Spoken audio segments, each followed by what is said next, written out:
Welcome home to USA Global TV and Radio, a place where dreams take flight, with authentic storytelling, diverse perspectives and meaningful conversations, where global stories unite and bridges are built beyond all borders. Discover world-class education, entertainment, hope and inspiration. Together, we're building bridges worldwide. Subscribe to our channel, USA Global TV. Download our app, USA Global TV. Be our guest or join our team. Visit usaglobaltv.com.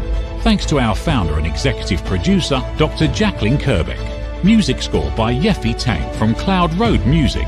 Voiceover artist Mike Porter. Creative direction by Paul Garcia. USA Global TV and Radio, your home for global connection. All rights reserved. This video and its contents are the exclusive property of USA Global TV and Radio. Unauthorized use, duplication or redistribution in any form is strictly prohibited.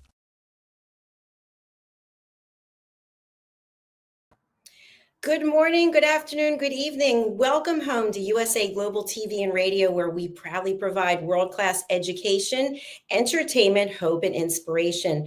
I'm Dr. JACALYN KERBECK, and we are thrilled to have you for our reunion show, Part 2. Part 1 was on Sunday, and for those of you who are not familiar, you can go over to our YouTube channels, USA Global TV and Radio and Dr. JACALYN KERBECK, and you can watch any of our shows there. We also stream live there, so that's a great resource for you for education. So I'm thrilled that we have people coming from all over the world to take their 15 minutes in the spotlight and share with our audience and with us the value that they can bring. We have some very highly educated, experienced individuals who are on our team, and they are more than happy to have a chat with you about how they can bring value and help bring joy and goodness to your life. So let's get the show started. Joining me is a very dear friend. He actually is heating things up as he and his wife sent me some heaters. Since I haven't had any heat, I've been freezing. So I really appreciate him, and I appreciate his wife as well. Beautiful family. Red has been with me since the beginning. He actually has 3 shows here every Thursday. Imagine if you're coming for 15 minutes of your fame versus you have 3 hours pretty much of shows that you have to do, considering the before and the after. So Red is a veteran. He's a distinguished Toastmaster. He's a best-selling author. He is a publisher. He's a book coach. He's actually helped publish and coach me on all 16 of my books, which isn't easy, he will tell you. And he's also someone who really believes in the power of humanity. So let's welcome Red O'Loughlin to the show, joining us from Texas. Hello. Howdy, Dr. JACALYN. Warm welcome this morning compared to other mornings that we do business. Absolutely. Yes. That was such a beautiful surprise. You're like, did you get the package in the package room? And I said, it's a free for all in there. I have no, like, you don't get any notice that there's anything there, but I finally did find it, and what a blessing. So thank you very much. I've got the heater over here, and I'm really appreciative that I'm not freezing. Well, it's interesting.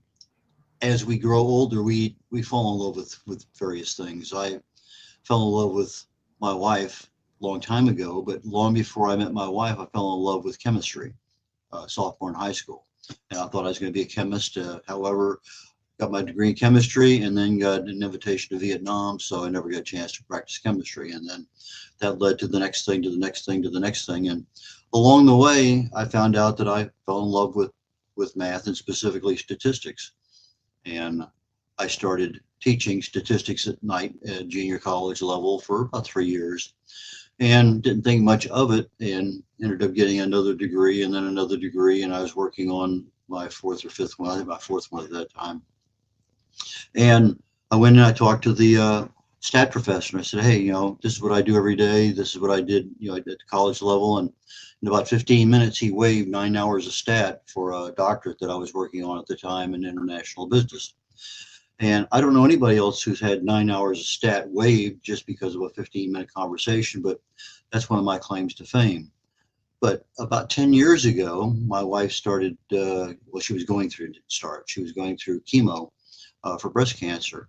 And no matter what I did, the side effects just, they were there. They kept getting worse. And fatigue was about the only one that I couldn't address. And I said, well, maybe there's something I can do. So I took my chemistry knowledge, even though I hadn't used it in 50 years, and started researching, well, what happens in the body at the cellular level? What can I do? Okay, well, this does that, and that does that, and that does that. And well, if you do this, you slow it down. If you do that, you stop it. If you do this, you speed it up. And so at that point in time in my life, I was speaking on self-improvement, motivation, inspiration, wrote a couple books, and I thought that was what I was going to go on. I was retired. Well, lo and behold, my chemistry came back. I started doing things. It worked. And my wife recovered quite well. She got her end of treatment oncology deal saying, hey, everything looks good to us. And about a year later, in gratitude for her recovery, we walked the Camino de Santiago together. That's a 500-mile walk across Spain. We did it in 30 days, about 18 miles a day. And we both turned 70 on that journey. Well, I still use chemistry literally every day. I'm studying right now for a particular presentation I'm going to be doing on Thursday, and I'm amazed at what I learned 10 years ago on some topics and 5 years ago, and today. Well, that's interesting. I couldn't find that 5 years ago, but everything's constantly evolving, and that's one of the things I like about the chemistry field. It's static in the sense that, yeah, this will always do that, but we're always finding out new things. And when I find out something new, I love to share it with my audience, and I can share it via a blog, which my website's being overhauled again for about the third or fourth time. So I haven't done any blogs in a while. I did write over 1,000 original content articles on LinkedIn, most on health and wellness. And so my information is available there and also on my website. But as things go on, I'm starting to write more and more on health and wellness. My primary concern is longevity. I'm getting to be an old guy. And so what can I do to slow down age-related diseases? What can I do to help myself? And yeah, a lot of things are starting to wear out. Definitely there's something, just even 5 years, what has changed. So little by little, I try to capture what I think is of some value to my audience. And I say, hey, oh, by the way, did you know about? And so if you ever meet me in person and you say, what time is it? I'll probably build you a watch because I love to give the detail. And with that, I'm going to turn it back over to Dr. JACALYN so we can continue on the show today. Thank you so much, Red. That's fantastic. I love that you're able to capture the essence of everything that you do in such a beautiful package. I just want to say before we bring out our next guest, if you hear some jingling, it's my charm bracelet. It was my mother's. And so I always have something from either my mom or dad when I do these reunion shows. So that's what the jingle is. So our first guest for today is someone that I actually attended a course with. She goes by Zunette. She has a last name, but on social media, I am Zunette. So we will refer to her as Zunette. So we both took part in Philip Sykes's the British School of Excellence Train the Trainer program in London. And Zunette was coming in virtually through Zoom as she's in Africa. And what a classy woman she is. I mean, not only is she beautiful inside and out, but she's so accomplished. And she brings something as an etiquette and protocol coach. She brings a perspective that I hadn't met or heard of before because she actually is an attorney. And in the legal field, she saw a lot of room for improvement in terms of education of how to dress and how to carry yourself. So Zunette's an attorney, a conveyancer. She's also notary, and she's an etiquette and protocol expert. She is on a number of boards. She was recently certified for the Train the Trainer program by Philip Sykes and his team, Leanne, and the British School of Excellence. And she's here joining us. Let's welcome her to the show. Zunette, nice to see you. Hello. Thank you, Dr. JACALYN. Hello and good morning, or in my case, good afternoon to everybody. I really appreciate and I'm truly honored to be here with you. And thank you once again for this incredible opportunity to share with your audience. And I really appreciate the introduction. Like Dr. JACALYN was saying, I am Zunette from Zunette Etiquette Solutions. And about 13 years ago, I made the decision to focus on my true passion, and that is empowering and elevating others through personal image and etiquette training. And here I really need to actually thank our daughter, as it was due to her that I started following my passion. Now, I had an all-female firm, and I had at that stage 3 candidate attorneys. And our daughter is brilliant. She's very intelligent. And I can't remember whether I was in court or I was at the deeds office, but I was still in the city, and a brand new client was on its way there. And I realized I'm going to be late for the appointment. So I phoned our daughter and I said to her, listen, please go in, open the file, make the clients feel comfortable in the boardroom, offer some refreshments. I will be there within the next few minutes, but start asking questions. True and behold, when I walked in, our daughter was sitting there bare feet in the boardroom with these clients. So afterwards, I asked her, I said, Natasha, how could you do that? And she said to me, she's very artistic and we loved her for that. She said to me, well, this is the way I feel today. I want to feel the earth under my feet. So I said to her, but madam, we on the first floor, there's no ways that you can feel the earth. You're feeling my tiles. And then she said, very interesting, she actually asked me a very interesting question. She said, what authority do I have, or what not authority, what is my credentials that I have so that I can tell her how to dress? I'm not a stylist. I'm not an image consultant. And that is 13 years ago when I started my new image consulting. I went for a course, and today I'm certified stylist and an image consultant from both Colorworks International and by Biferial 4x4 system. And I also did with Dr. JACALYN. I'm now a certified from the British School of Excellence, and I'm a member of South African Council for Business Women, member of Style Sorority. I served on the board of the International Image Association and on the board of the Helderberg Sunrise Rotary Club, where I steer the empowerment projects. Now, in my training, my philosophy, and I honestly do believe in that, I emphasize the importance of the know, like, and trust factor. This foundational concept helps individuals and professionals connect meaningfully with others, and they create a lasting impression. Now, you may ask me why. I get a lot of questions, why etiquette? And people tend to think that etiquette is only table manners, but it's so vast. It covers everything in your daily life.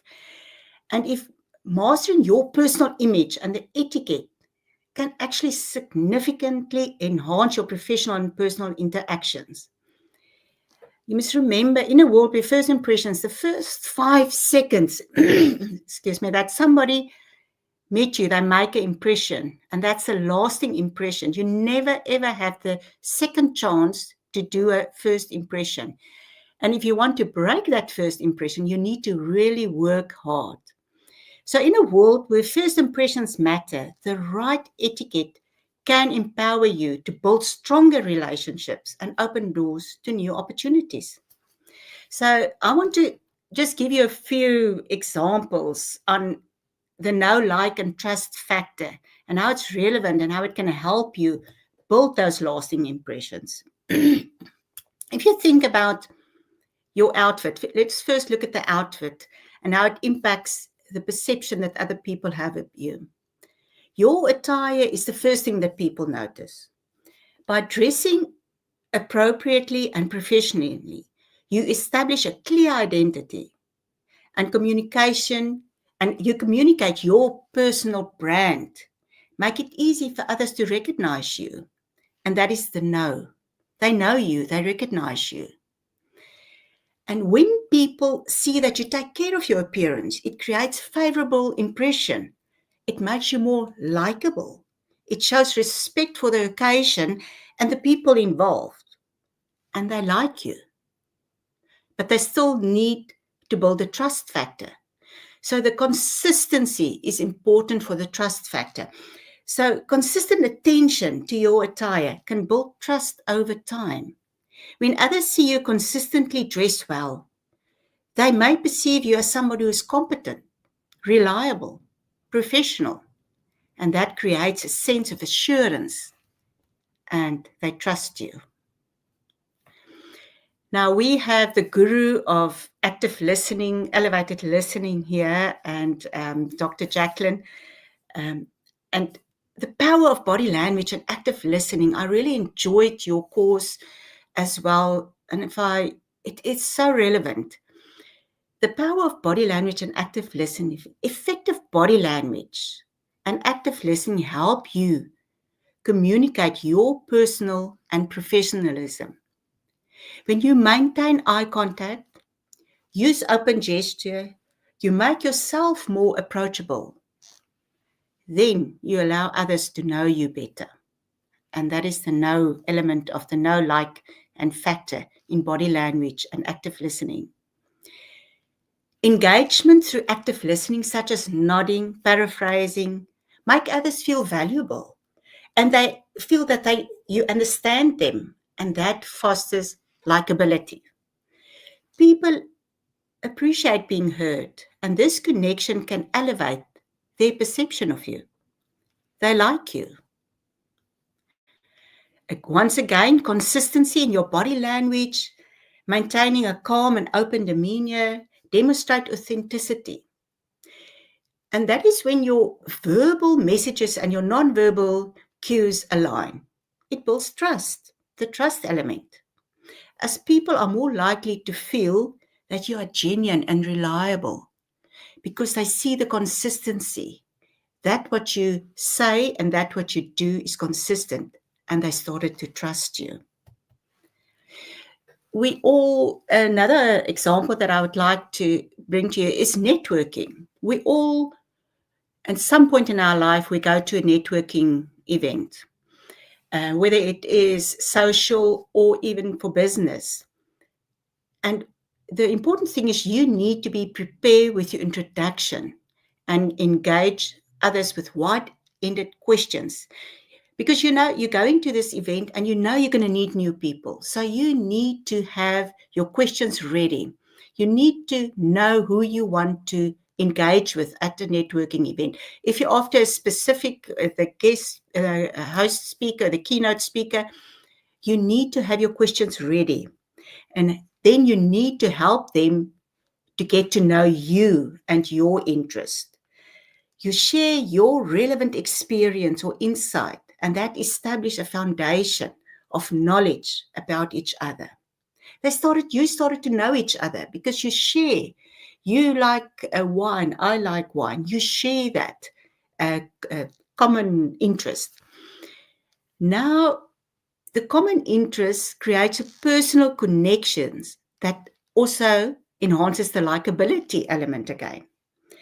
So once you establish that you both, say for instance, like wine, you take that concept and you build on it and you share the similarity between you and that person.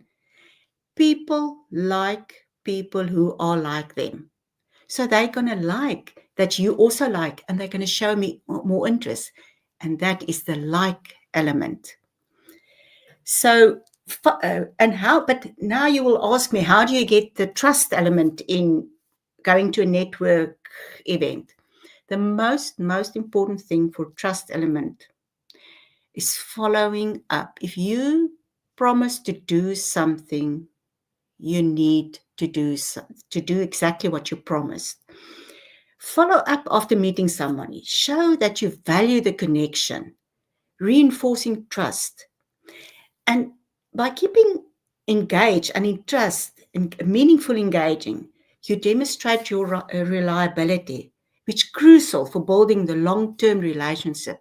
And once again, the trust. And therefore, to me, the most important thing in all the aspects, and that is why I really, I have the philosophy, and I really, truly, in everything that I try and do, I always bring in the know, like, and trust element. Because if you know somebody, if you don't know somebody, you can't like them, and you obviously won't be able to trust them because you don't know them. So if you can work on those three elements, the know, like, and trust element, and make that whole factor, you can present yourself, engage with others, and nurture the relationship. and therefore you empower yourself and those around you. And I truly believe that everyone has the potential to shine in their own unique way. Each one of us have a story to tell, and we need to show up and tell our story to the world. And each one of us have a calling, and I'm busy with another course with Adam on the camera confidence course, and we're working on the calling at the moment. And it's amazing to see that what my calling is, and this is my calling. It is so part of you. And if I know that the know, like, and trust element is part of me, and when I stumbled across it and I realized this philosophy, it just opened up my mind and it blew it. So by mastering the art of etiquette and personal presentation, you can transform your life and achieve your goals. Dr. JACALYN, I want to thank you for this opportunity, and I really, truly look forward to connecting with the audience and helping everyone to elevate their personal brand. We owe it to ourselves to tell our story to the world. I really thank you. Thank you so much, Zunette. And by the way, let's welcome Zunette as our newest elevated listener joining our team officially at USA Global TV and Radio. Woo! Thank you. Thank you. Thank you. You know, and I heard you share this before when we were at the course together, but the fact that it was your daughter who was the inspiration for you going down this path, and the fact of her being open to sharing that with people, I think that says a lot about the relationship the two of you have and how you're empowered to do things to help other people to come across in the best way that they can. Thank you. I had to ask her permission first. Well, that's good to know. Red, what questions or comments do you have for Zunette? Comment and a question. Yes, maybe could even 2 comments anyway. I remember I first started getting involved in network marketing, and one of the speakers, very well known, and his approach was slightly different. In fact, I've had 2 different people. One of them was, let's say I'm interviewing a job, and Dr. JACALYN is the interviewer. If my body language mirrors her, then all of a sudden her comfort level goes way up because there's something there that's, she doesn't realize it, but there's a very comfort level in, there's a word for that when your facial expressions, your manners, when you mirror somebody else, that endears you to them, even though they don't realize it's a subconscious feeling. So depending on how the situation is, if you're in 3 or 4 people, it's kind of hard to do. But if you're one-on-one, you're having a cup of coffee, depending on what the person is doing, if they're leaning over, you lean over. Yeah, you just basically mirror their body language. The second one is that the like, trust, and everything is a standard. It's gold rule, and that should always be obeyed. But sometimes you run into that special person who has, let me take care of that immediate problem right now, because that's nothing I want to have. It'll come right back. There we go. The ability to solve a problem, something that's keeping Dr. JACALYN up late at night. You can't figure out what it is, and all of a sudden I have a solution. Whether she likes me or not, I have a solution. And so that's another aspect of the overall networking thing. So sometimes there are people out there, I really don't like that guy, but he has what I need. And so it's a rarity, but it does happen. And so it's, just another thing to throw in the quiver as to what you have. So if I happen to have a solution for someone, then okay, I still should like, know, and trust everyone, but it's just one more thing that I add to my like, know, and trust. So it's just, anyway, just been my experience in the last little bit of doing this, that, and whatever. And the problem is with the know, like, and trust element, you can also, there's some red flags where you need to know that it can be misused, because you can get, bribes being paid and things like that. Because you know the person, you will accept the bribe. So there is some limitations, and you need to be aware of that as well. Well, that's the ethical and moral part of you. Yeah. Exactly. Zunette, can you share with our audience where in the world you are currently located and what is it like there now? Beautiful sunny day. We in South Africa, Western Cape. About from Cape Town, we about say 30 kilometers from Cape Town. Half an hour, even less. Sounds like a beautiful place to live. Yeah, it is. It is in the winelands. Well, here we're bringing up your website, which is etiquette-solutions.co.za, and you can find that in the show notes there. So building trust through timeless etiquette, Zunette Etiquette Solutions. So Zunette, this is a beautiful website that you have here, a lot of great information for people, and of course your accreditations and opportunities for people to take their etiquette and manners, their emotional intelligence to the next level. The services that you offer: business etiquette, presentation and image, social etiquette. Look at all these wonderful categories here. And then, of course, group services also for the youth, for children. And, you know, my whole philosophy with the books that I've written is if we can get our children to learn how to listen, if we can get them to have etiquette and manners when they're young, then we don't have to undo all the things that have been there since, you know, the beginning of time, like with us as adults. So you also have a Instagram page, which we have here as well. And it is I Am Zunette. And I love to see that we are streaming live on your Instagram page right now as we are speaking. So thank you for that.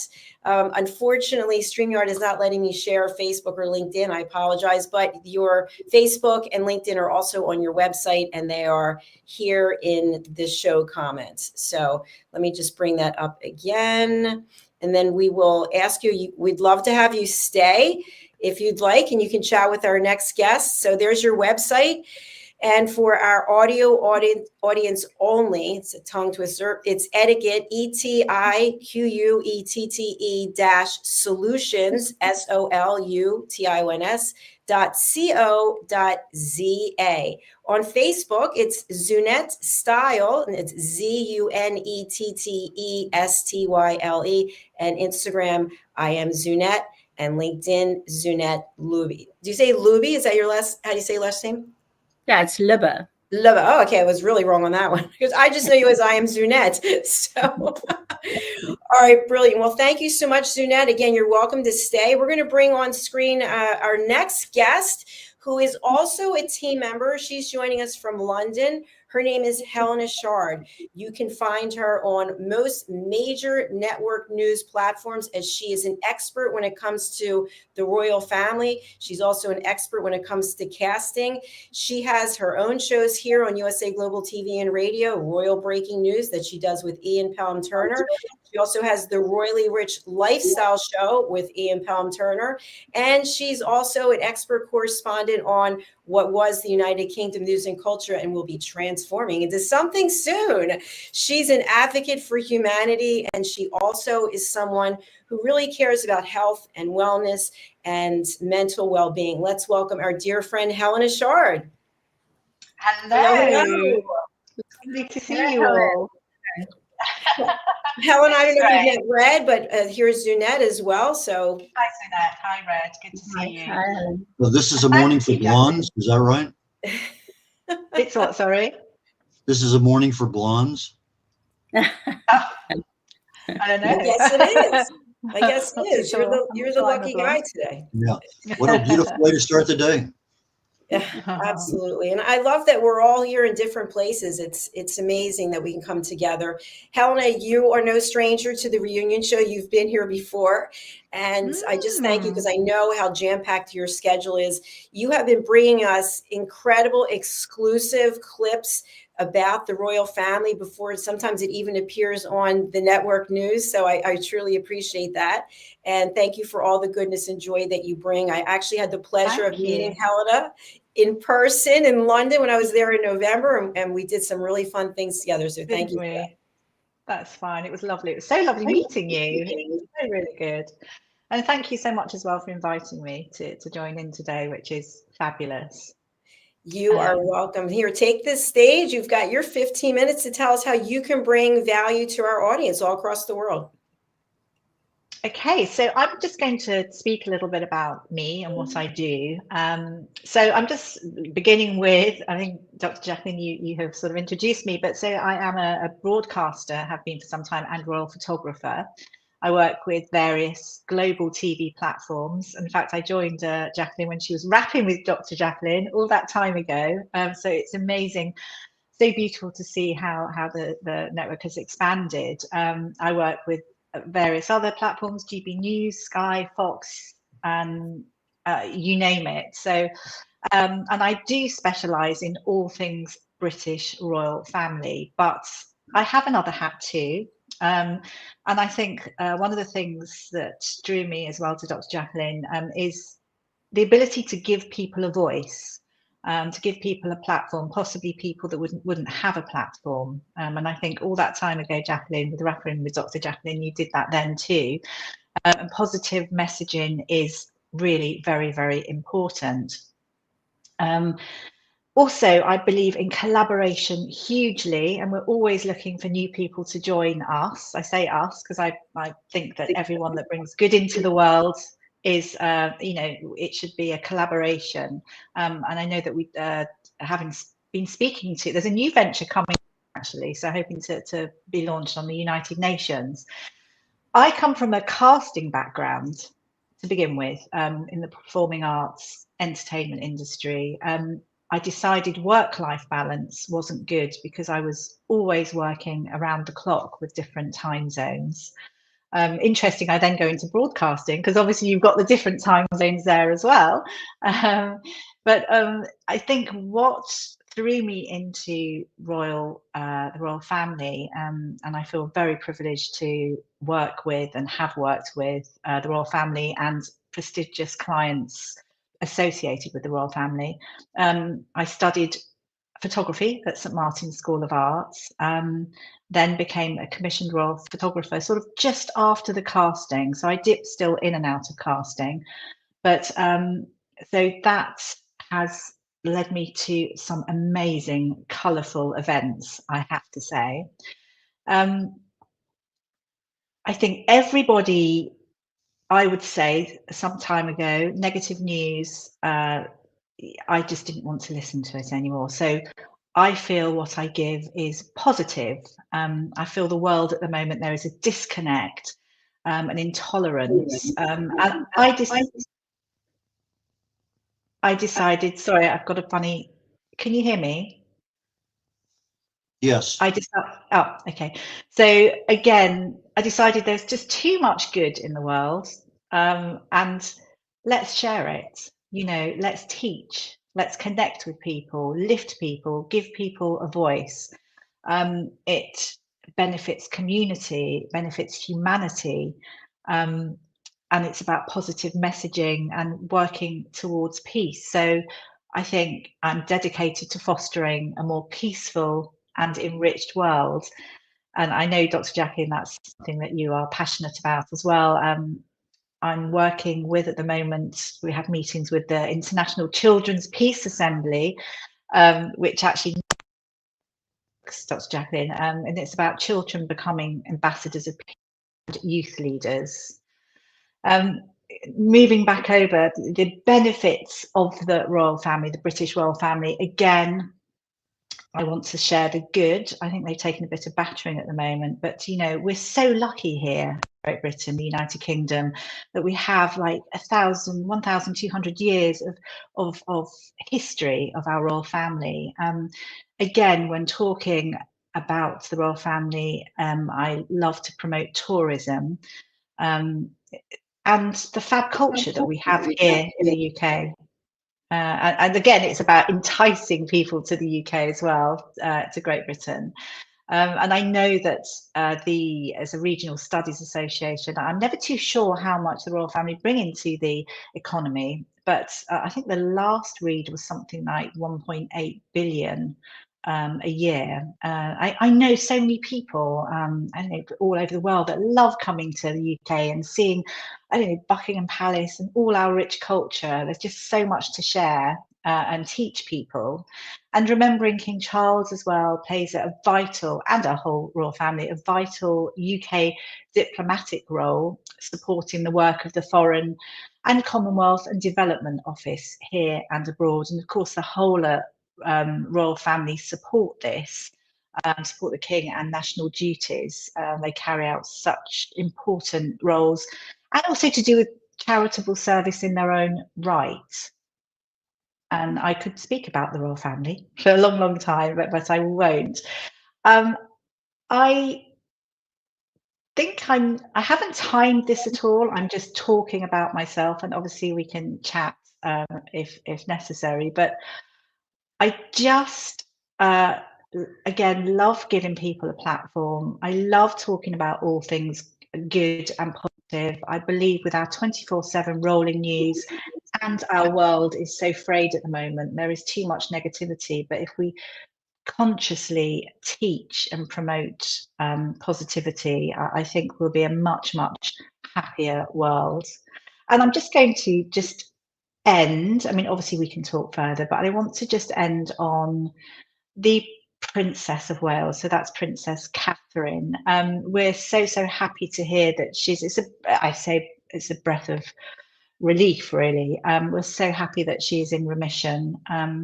Yesterday we heard that she was reflecting on her cancer journey, and we saw, I wasn't actually personally there on this occasion, but she was at the Royal Marsden, which is a hospital in Chelsea which specialises in cancer research, and it was just lovely to see her there speaking to lots of people that were undergoing treatment. We saw a lovely video that she released last September of her talking about what a journey it's been, her own cancer journey, and how she's taken a battering and how hard it's been, but there was light at the end of the tunnel. She said she wasn't completely out of the woods, but last night we heard that she was in remission, so that's great news. It's reassuring for all of us. It's reassuring for her family, and everyone that's missed her. And I know lots of people here in the UK have really missed her. And just her kind words, you know, the importance of love and kindness, what she brings to positive mental health and well-being. And she has now become patron of the Royal Marsden. But it was lovely to hear she met people who are undergoing treatment, as she was being sneaked in the back door. And she brought so much inspiration and heart, and people just loved seeing her. So it wasn't really about her being, you know, this princess. It was how down to earth and caring and loving she is, which is lovely to hear. So, and as we know, patrons lend their name and support any organisation. But at the moment, there's lots going on in the world. Again, I think it's about supporting people, which I know Dr. JACALYN and her platform, USA Global TV and Radio, does so well. And collaboration is key. Thank you very much. Thank you.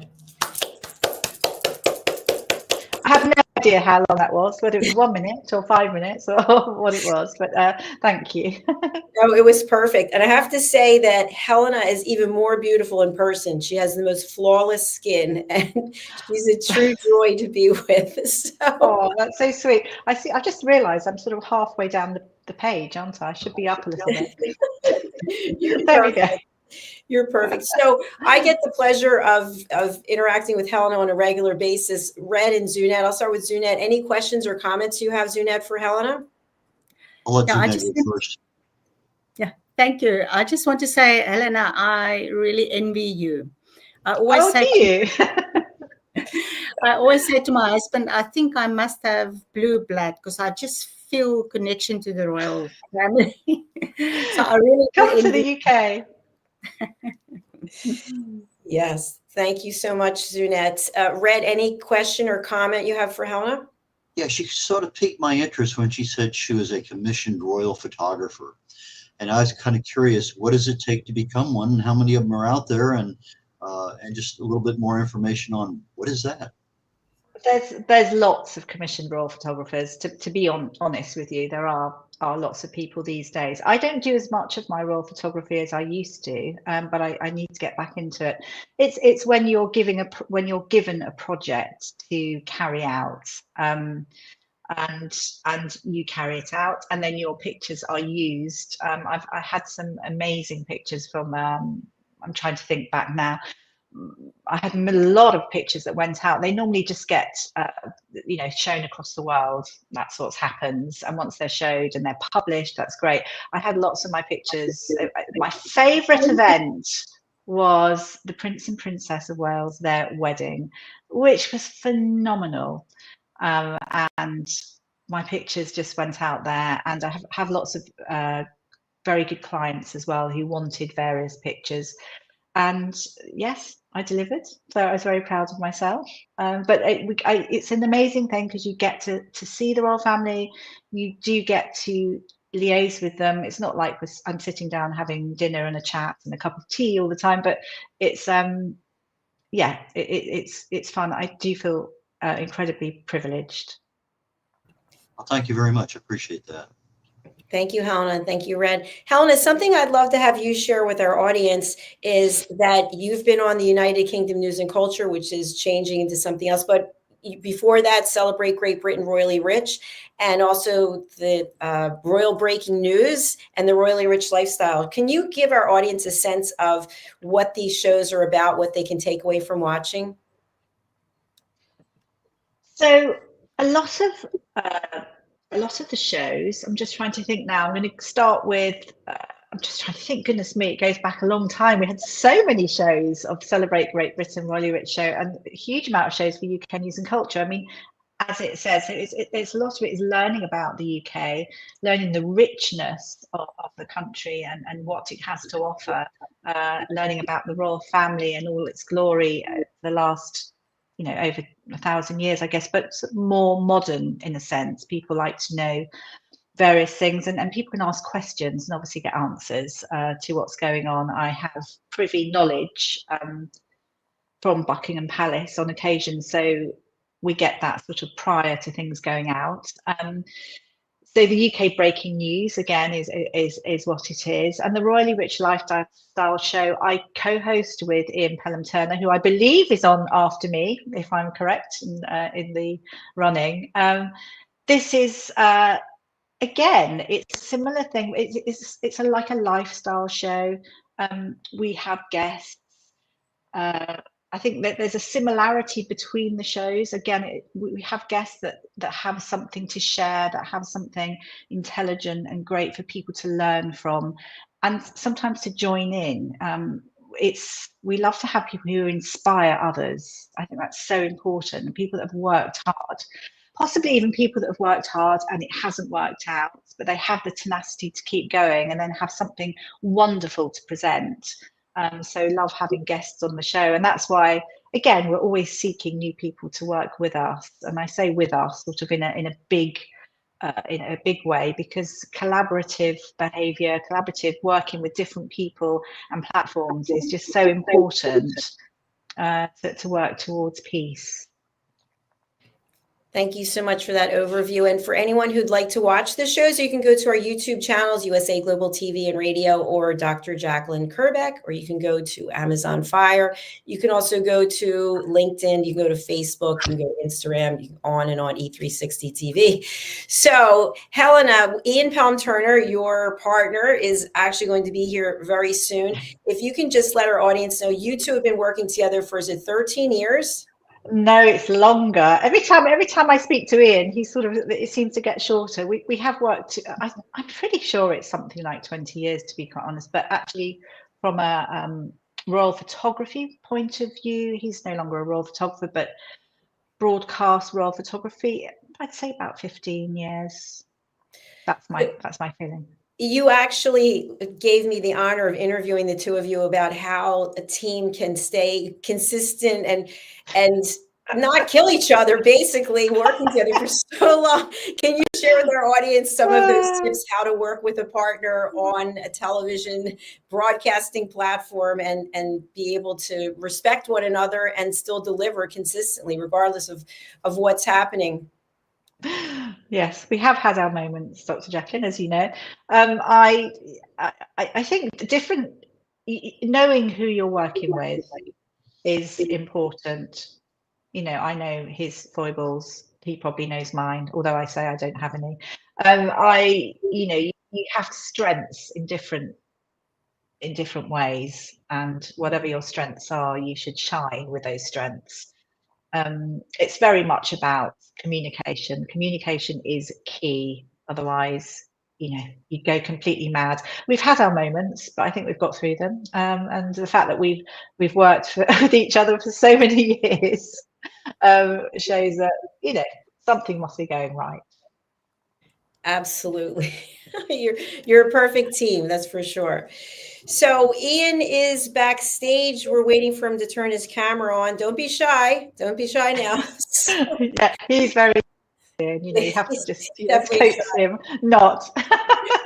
So he has his camera on now. So I'll just give an introduction. Ian actually reached out to me, I want to say it was 4 years ago. And since that time, he and Helena have really become and are incredible mentors for me and to me. He actually came up with the name of our platform. So I thank him for that.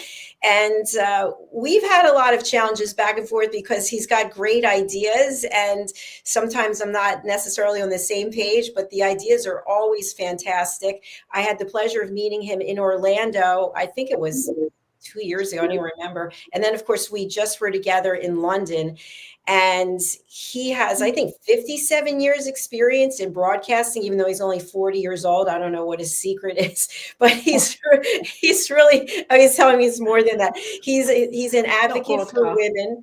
And as I mentioned, he's been my mentor and he's a really good friend. So let's welcome Mr. Ian Palm-Turner joining us from London. Hello, hello. Not TT. Well, hello. You're on mute. Oh, there we go. It can't be with all this experience. He's not been in broadcast for as long, but he's worked as a raw photographer for a long time, and then moved into broadcast as I've done. I'm trying to think how many years now. Probably about the same as me, actually. How about that? Broadcast wise, yeah. Well, we can't hear from him. I know. Wonder what's happened. We'll bring him back in a second when he's off of mute. So I wonder how we can advise him. Yeah, because I tried taking it off myself and I can't. But while he's doing that, I did want to ask Helena, did you have any questions for Zunette as an etiquette and protocol expert? She's also an attorney and she's a style maven and consultant. She has her own business. She's been helping people for 13 years. Anything that you're interested in asking her or commenting on? Wow, that's great. I'm intrigued. Are your clients, are they international? Or are you based in, sorry, you're based in South Africa, did you say? Yes. South Africa based at the moment, yeah. I do have clients on their image consulting side that is in Chile and Santiago. So I do have on that side, but the etiquette coaching, it's just at the moment, South Africa corporate clients and individual and groups, yeah. Fabulous. Does etiquette, does that sort of spread into business? Yeah. You know, here in the UK, where, well, for me, one of my passions, many passions as well, is, I mean, the world's in a very fragile state, and it's about promoting business and especially small businesses and getting people just to believe in themselves and just going for whatever their passion is. Taking that jump and trying to set up a business because we need it. We need these small, we need growth, and we have no business growth at all here in the UK. And I just, what would you advise people in this situation? Would you advise them to just jump and go for it. Yes, definitely. You need to live out your story and your passion. So I'll definitely, if there's something, and because we're very involved with Rotary as well, we believe in entrepreneurship, and especially in South Africa, if you can't, that small business, that's the way forward, because there's not enough jobs. We have a very huge people that's without jobs. So, that is, I will say, go for it. And we need the small business. Absolutely. All right. Thank you. Thank you very much. All right. Well, without further ado, we're going to bring the man, the myth, the legend himself, Mr. Ian Pelham Turner. Welcome. Hello. Hello. Can you hear me now? Yes. Yes, we can hear you. Over and out. Excellent. You know me, I'm a dinosaur when it comes to anything with technology on it. As long as I can push a button, thank goodness, and I learned how to do that for many years, and then I then learned how to speak. that has saved my career and saved everything that I do in life as well. So first of all, I want to congratulate you all, because really, JACALYN, first of all, bless your heart, fantastic. I have to say, I like the presidential flag behind you now as well. Is it true you're running for president next? Nothing would surprise me with No, I am not. Trump will have something to say about that. Exactly. 2029 or whatever it is. This could be your year, JACALYN. So I think. Helen and I were just discussing beforehand what we want to do this year. And always, we're in a situation nowadays where we always want to continue to give people a voice that haven't got a voice. And that's really our biggest sort of mainstay when it comes to doing anything with television. We've both been very, very lucky, working with you, JACALYN, and working with some other great people at the same time. And I think, the reality these days is that if we can build communities, if we can create better relationships between countries, then that's great. And at the moment, we're working on a few new ideas. One is to involve with China that we can't talk about at the moment. One is to be involved with India, and one is to be involved with United Nations now as well. And we're hoping that we may have found a formula to get all our programming that we do on United Nations at the same time. So we've got a really good year ahead of us. And do you know what? It's only been a few days since the start of this year, and I am constantly surprised with what's happening. The other night, I'm just watching Netflix. I'm relaxing. It's really cold here at the moment, and we've got a massive gas problem in the area where I live, where 10,000 homes have been turned off. So we have no central heating or any form of heating, from our normal central heating at the moment. So we're all sat under duvets and hot water bottles and whatever we can find, and we're just trying to find ways of keeping warm. And I'm just musing along, just watching this show, and the phone rings, and it's a call from, and I didn't even know which country it was, and it's from a guy from the Seychelles who said that he really wants to join us as well. And I'm thinking, my goodness, how did he find out about us? And he found out through a friend who has unfortunately died. I didn't know.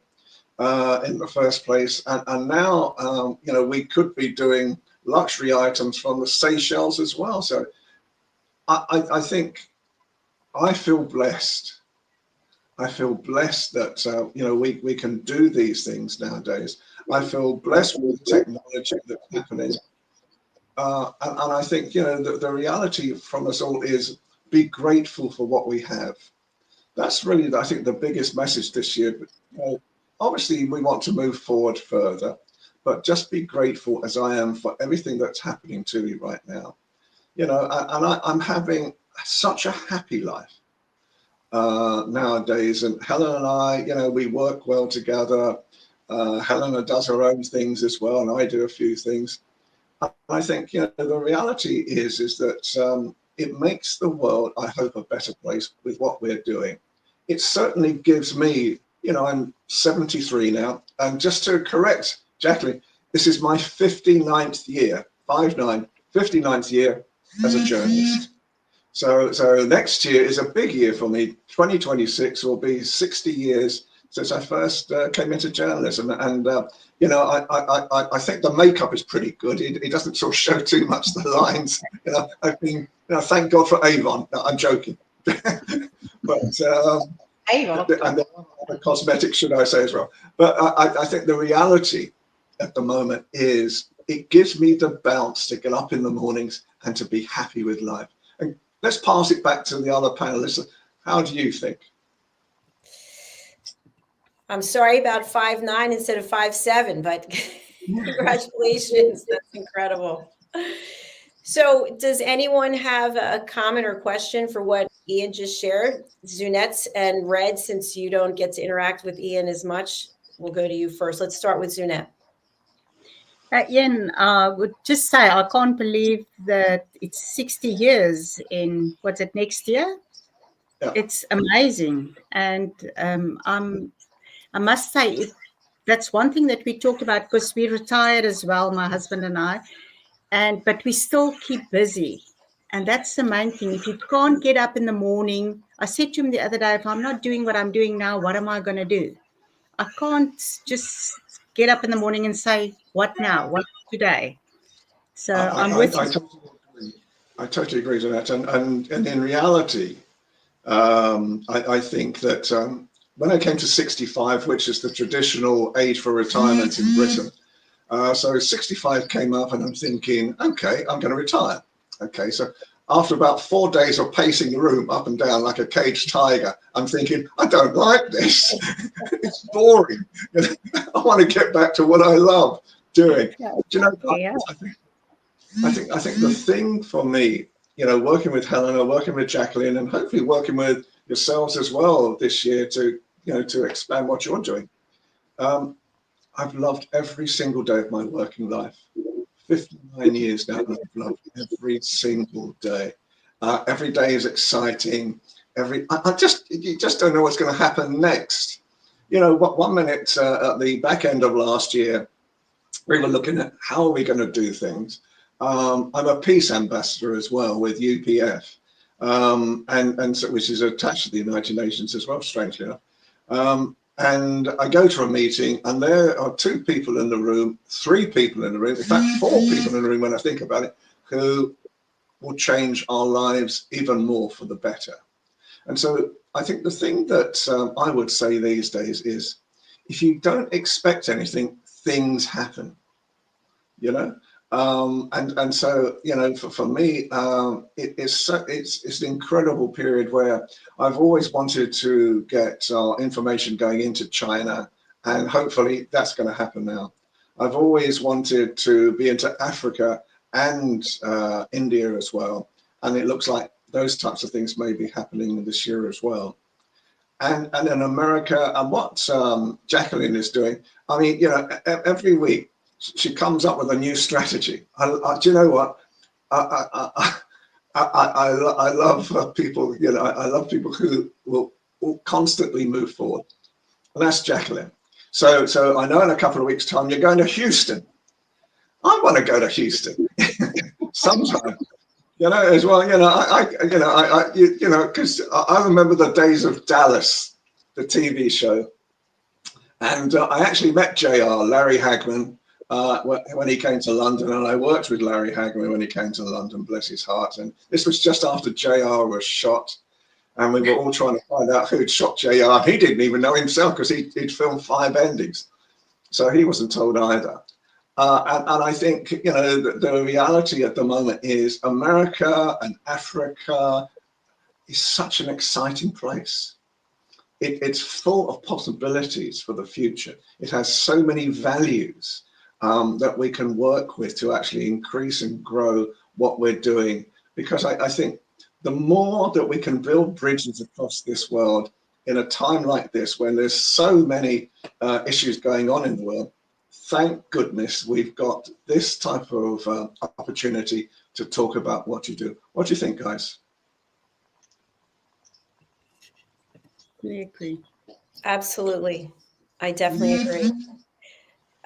Before we go on, I want to have some additional dialogue. We have another team member who is backstage, and I don't like to keep people backstage. He is an elevated listener. He also has had a show, The Scottish Connection. He's also one of our expert correspondents from the United Kingdom News and Culture, and he'll be coming on board with his own show very soon. His name is Simon McDonald. He has extensive experience as a TV presenter. He's a celebrity chef and has cooked for numerous U.S. presidents. He's also a yachtsman, and he's an author. He's a public speaker. He is a family man, and he is a dog lover, and he does love his scotch as well. Let's welcome Mr. Simon McDonald. Hello, everybody. Oh, I was listening into what you were saying there just now about Africa. Africa is a great land of opportunity. Always regarded that way. I had the privilege of living there in Knysna in the Western Cape for 5 years, and it is just an incredible place. And there are more Scots in Knysna than there are in Scotland as well. I'm quite convinced of that. But they produce some bloody good wine there too. So there we are. But yes, I mean, fisheries and aquaculture at the moment is a very major part of my life, and I have a big project which I'm working on just now in Africa, and I think you're going to hear it here first. It's the whole project's valued at about $116 million, so it's a big up, and so I'm heading this up for an organization and putting it together in primarily in Kenya, but it extends as far as Angola and Zambia and South Africa and Zimbabwe as well. So it's keeping me kind of busy at the moment, shall we say? But no, I've been now with USA Global TV for what 3 years and a bit, I think it is now, and worked with Ian and Helena there as well, and Dr. JACALYN and Diane, of course, too. Who can forget Diane? She's just an amazing person. And it's been a wonderful experience doing the United Kingdom news and culture. I think started in USA Global TV. I seem to recall back in the dim and distant past, rapping with Dr. JACALYN. And then came the United Kitchens as well with Ricky McKenna. That was good fun. Did a 6-part 6 series on that one. It was great fun. Cooking in my own kitchen here as well, which was laid out reasonably well for the work in hand. So exciting thing, it's onwards and upwards, and everything evolves and progresses. So new show is coming up. And it's watch this space. That's not the name of the show, but it's watch this space anyway. Fantastic. Thank you so much, Simon. So, Simon, I don't believe you've met Red or Zunette. Red is in Texas, and I'm actually going to be meeting Red in person. Super excited about that. And Zunette is in Africa. So, I've met Red. Yes. Okay. Well, as we are now on the screen. We've met virtually. Yes. Zunette, no, did I recognize the South African accent with you? I think so. Yes, good. Which part? Yeah, we're Western Cape, Somerset West. Oh, lovely. Yes, I know exactly where you are as well. I mean, a number of times I've touched down into Cape Town and then going up the pass on the N2 going over to Knysna as well. So yeah, I know there's lovely. It's just such a wonderful part of the world. Great people as well. Best wine. Big wine, yes. I love You have to come and visit. You have to come and visit and taste. Oh, I mean, well, in actual fact, another announcement you've heard here first in public on what day are we on now? We're Wednesday. Yesterday, time is flowing. Yesterday at 6 o'clock in South African time, 4 o'clock here. my first great grandchild was born. So I'm suddenly sort of having to get used to feeling really old and ancient now. My great grandfather. Wow. It takes a bit of getting used to, but it's fantastic. And he's a big boy, 8 pounds, 2 ounces. So, that's a fair size of a baby. And he was born in Cape Town. Oh, wow. Wow, Amazing. congratulations. Thank you. Congratulations. Simon, I forgot to mention that you're in Scotland for anyone who's just joining us. And I have a question for you. You know, we don't use any scripts here, so no one knows anything that I'm going to ask. So Simon, I'm going to put you on this spot a little bit. You know about the horrific wildfires in California. I have family living out there. And one thing that I understand is that the devastation is something that we can't even comprehend when you think about appliances that have burned up and toxins. And now everything on the coast is going into the water, so into the ocean. How does that affect the wildlife, the beautiful fish and all the sea creatures there? What do you think is going to happen as a result of these wildfires? I mean, it's affecting more on land at the moment as well. I mean, there's, this part of climate change, so strongly believe it probably is. And there's all sorts of skeptics about climate change. But I mean, things going into the water that shouldn't be in the water, of course, it's going to affect the marine life and environment there as well. And it won't affect them in a good way. So, I'm a bit concerned about what's going to happen there offshore and close to inshore as well. You've got a lot of seals, otters, and all the rest there as well. So it's a big worry. I mean, the human cost is, it's tragic. The whole thing is tragic. And it's just unbelievable seeing the shots of thousands and thousands of houses gone. I mean, they're saying it's over 12,000 homes have been lost. I've got friends out there, and we've got one who was just about sort of encircled by the fires. They're still on the escape route to the south.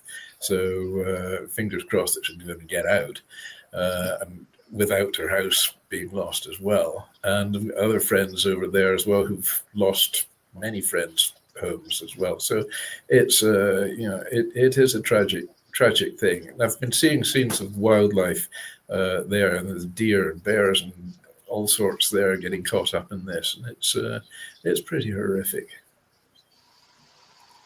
Absolutely. Thank you so much for giving us that update. Any questions or comments for Simon?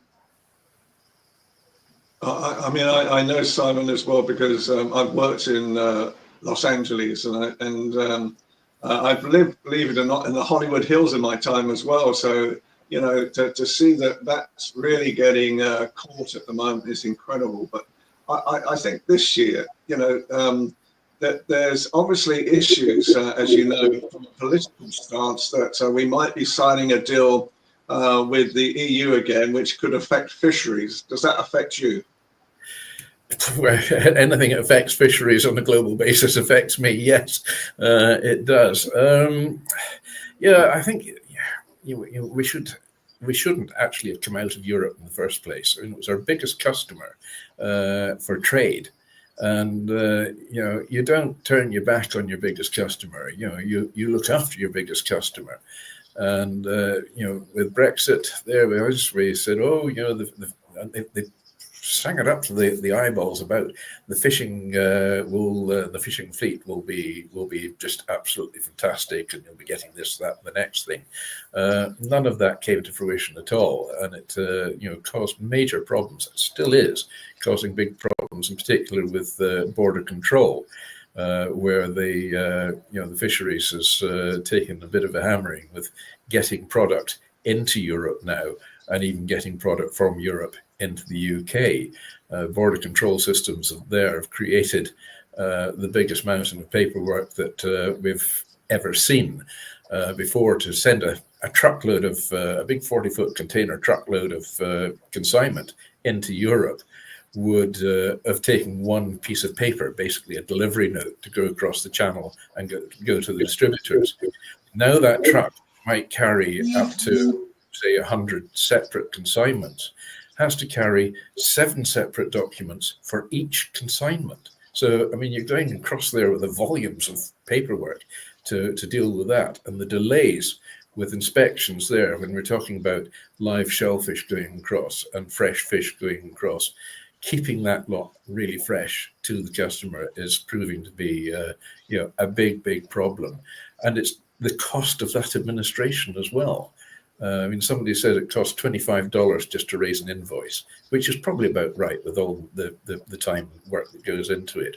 Well, if you're talking then of 100 consignments of 7 sheets of paper and invoices for each consignment, that represents an awful lot of money, which is needlessly being spent. I can get on the high this one. Do you think there's going to be, because obviously there's talk that there could be fishery wars between France and Britain, if there's an agreement in place, because most of the UK fisheries voted for Brexit, I believe, at that time, or the trawlers did, because it protected the waters. Do you think there's going to be a new fisheries war in the Channel? You mean the existing fisheries war that's been going on for the past 200 years being escalated? Then the answer is probably yes. But I mean, there always has been issues with fisheries, in their waters or our waters and so on. I mean, our boats are actually out fishing, with an agreement with Russia in Russian waters, although that is to be stopped. Sadly, because that's where most of our haddocks and cod's coming from nowadays. But we do fish in international waters by endless number of agreements. There are agreements going between France and the UK, although that can be quite tenuous at times. The French love a good protest, that's for sure. But that's been going on a while. So I think if there's any talk of fisheries wars now, it's an escalation of what's really been going on all along. Thank you, Simon. Thank you, Ian. Okay, we're going to move on to bring our next guest, and everybody's welcome to stay. So I think this is a story you'll really want to hear. So I want you to imagine you are feeling under the weather. You go to your doctor, you trust your doctor, and your doctor tells you, I'm going to prescribe something for you. It's called Cipro. You go to the pharmacy or you have it delivered to you and you take this, and all of a sudden you are not feeling like you used to feel. You had an incredibly active, powerful life. You had a life that was filled with exercise and with joy and so many other things. And all of a sudden you find that you were struggling for your life. Our next guest, whose name is Talia Smith, is here with us today.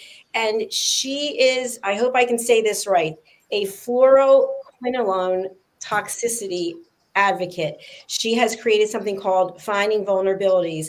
And she was on one of our shows with another team member, Julia Mejia. And when she shared her story, I asked her to please come and share her story with us, because I think it's something that we all need to hear, that we rely on people that we think we can trust. And sometimes we have to do our own work. We have to do our own research. And that's what Talia is going to be here talking about, in part, her journey, and also being an advocate, how she's helping other people. Talia, welcome to the show. Hello. Hi. Welcome. Hi. Where are you joining us from today? My hospital bed. Where I am all the time. Yeah, my apartment. Yeah, so I really appreciate you taking the time. I know that this is a lot of effort that you have to put in to be here today, but I feel like your story is so important. So I don't want to steal this spotlight from you anymore. I'm going to go ahead and highlight you. Tell us a little bit about your background and your journey. Sure. Well, thank you for having me, first of all. So as you said, prior to me becoming sick, I had a great career, which I absolutely love, at a large healthcare retail pharmacy company. I had a team that I managed. It was a very stressful job, but I loved it. I also was very healthy and active. I worked out every day. I was a runner. I took care of my husband, who's a quadriplegic. He's a disabled veteran from the United States Marine Corps. So I did all of that, a very busy life. And then in April 2021, I got a UTI, a urinary tract infection. I'm not someone that had those frequently. And again, like I said, I was very healthy, but you know what they are when you get them. So I called my doctor and I said, I think I have a UTI. Can I please have a urinalysis and a culture? I want to make sure this is actually that before I take an antibiotic. So obviously the test was positive, and my doctor of 10 years, who I trusted, prescribed me an antibiotic called ciprofloxacin. I didn't know anything about antibiotics or the class of antibiotics that this belonged to back then. But I said, is there anything I need to know about this antibiotic? You know, I'm not used to taking medication, so I just would like to know if there's anything I need to be aware of. And she told me, no, there's nothing you need to be aware of. This medication is safe and effective, and we use it all the time for urinary tract infections. So with that, I think like many patients do, I trusted my doctor. Again, a decade I was with her, and I started my course of treatment. My third pill in, which was my second day, I started having excruciating pain in my legs. And it was even hard for me to put pressure on my heels. And I said to my husband, something doesn't feel right. My legs hurt so bad. And he said, well, you've done a lot today. Maybe it's that. Maybe, you know, I don't know. Something just didn't feel right. But then as the day went on, I started experiencing more symptoms like pain, numbness, and tingling in all my extremities. I started getting these sharp shooting pains in my head. Even like my little cheek was shaking. And I had no idea what was going on. I started limping by the end of the night, and I said, you know what? I'm going to go to bed. When I wake up, everything will be fine, and that's that. So I went to bed, and when I woke up and I attempted to step out of bed, I couldn't. I couldn't put pressure on my leg. I couldn't walk, and I said, I don't know what happened. I have to go to the hospital. So I immediately went to the emergency room.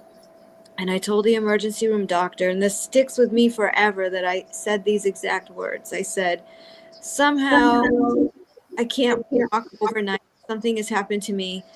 The only thing that's different is that I've taken an antibiotic, and I know it can't be that. That's what I said. I didn't know that antibiotics could do something like this to you, or even any prescription in general. And the ER doctor turned around immediately and looked at me and said, are you taking Cipro? So my heart dropped. If he was equating not walking with ciprofloxacin, I knew I was in big trouble. And he said, do you know what a black box warning is? Nope, I'd never heard of one. He told me what one of the black box warnings was for Cipro, but not to worry and to go home and rest and take ibuprofen, and 3-4 days I should be better. But clearly that is not the case. And actually I got much worse. And every time I went to the doctors or to the hospital, I was given medications that made me sicker, that are contraindicated with fluoroquinolones, but I guess doctors just aren't aware. I got worse to the point within 5 months I was on hospice. I lost over 50% of my body weight, weighing 60 pounds. You know, and it's a miracle that I am here today, but I am sharing my story. And at the beginning, I physically couldn't even speak. You know, when you're on hospice, I think we all know what that looks like. I was laying in bed with a Foley and on medication and just kind of waiting for the end. Because when a priest reads you your last rites, there's nothing really more final than that. But I'm here and here to share my story. And so after I got some strength back, I moved from hospice to palliative care after 9 months. I am still on palliative care. I still require 24/7 care for my survival. I can't get in and out of bed by myself. I'm disabled. But I have, for now, you know, dedicated my life to raising awareness for fluoroquinolone toxicity, which I'm experiencing experiencing and which many people experience. And it's very underreported. And I think that the way that we are all treated is very unfair. We have these, as the doctors call them, constellation of symptoms. We can't make sense of them, and neither can the doctors. So, they write you off. They, send you to psych, or it's just very unfortunate that you're poisoned by a pharmaceutical. And then when you're looking to that same industry for help, you're abandoned and you're on your own. And that's pretty much how it's been for me, just to figure out how to survive on my own. And since I've become an advocate, I've had lots of people saying I've saved their lives, and I have, videos, and I've done other interviews and stuff like that. And just to know that I'm making such an impact on other people's lives is something that I want to continue to keep doing. And maybe trying to look at this from a positive perspective is that maybe this pain and suffering is worth it if it's going to help other people not become like me. And my platform is not to be like, don't take a fluoroquinolone antibiotic no matter what, even if you're dying. My platform is to make sure that people are educated on the dangers of fluoroquinolone antibiotics, so they're able to make an informed healthcare decision for themselves.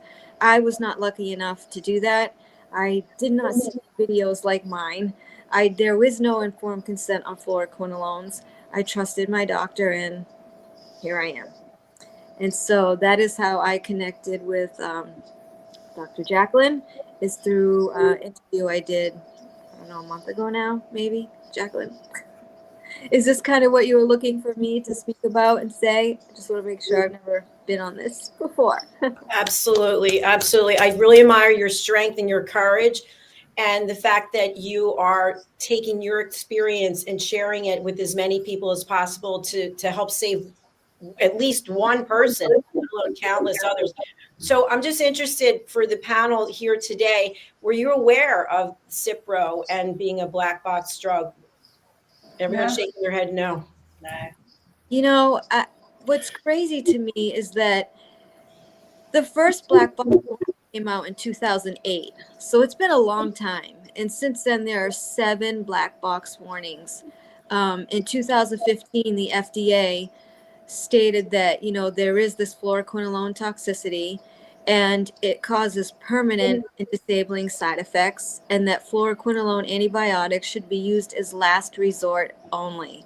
So much time has passed since this has come out, but there's such a disconnect between the FDA, who's, issuing these guidelines and gathering the data, and the medical community, and those of us that are harmed. Like, there's a disconnect along this whole way. Like, nobody is connecting and speaking. And that's what I'm hoping to do with my advocacy and my platform, is to make sure that people are aware. And we were talking the other day that I have this video out there that went viral at almost 16 million views.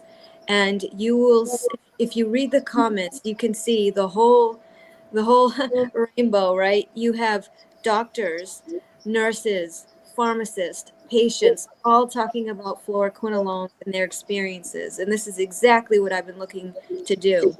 And as you read the comments, you can see some pharmacists saying, I've been a pharmacist for 20 years. I've never heard of that. Doctors saying, I've known this for 20 years. What do you mean you haven't heard of it? So just seeing that, disparity between the medical community and patients is something that I want to help fix.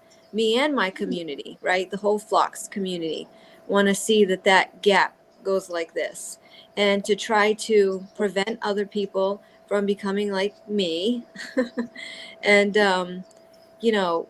helping people once they are harmed like me, what should they do going forward? So that's kind of like my platform as a whole.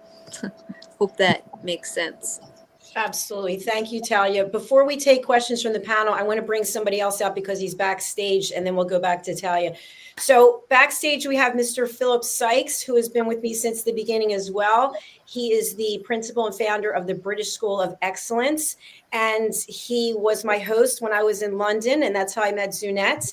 And the work that he's doing to help people understand that etiquette is more than holding a teacup with your finger out or opening a door. It's about showing respect and kindness for people and just being a genuine person. If you can be anything in the world, be nice. Let's welcome Mr. Philip Sykes to the show. Hello, sir. Nice to see you. Lovely to see all of you. Wow, what a fantastic audience we have here in front of me. Yeah, we're seeing Brad there, we're seeing Talia, and I love what you were sharing, and obviously the gentleman from Scotland.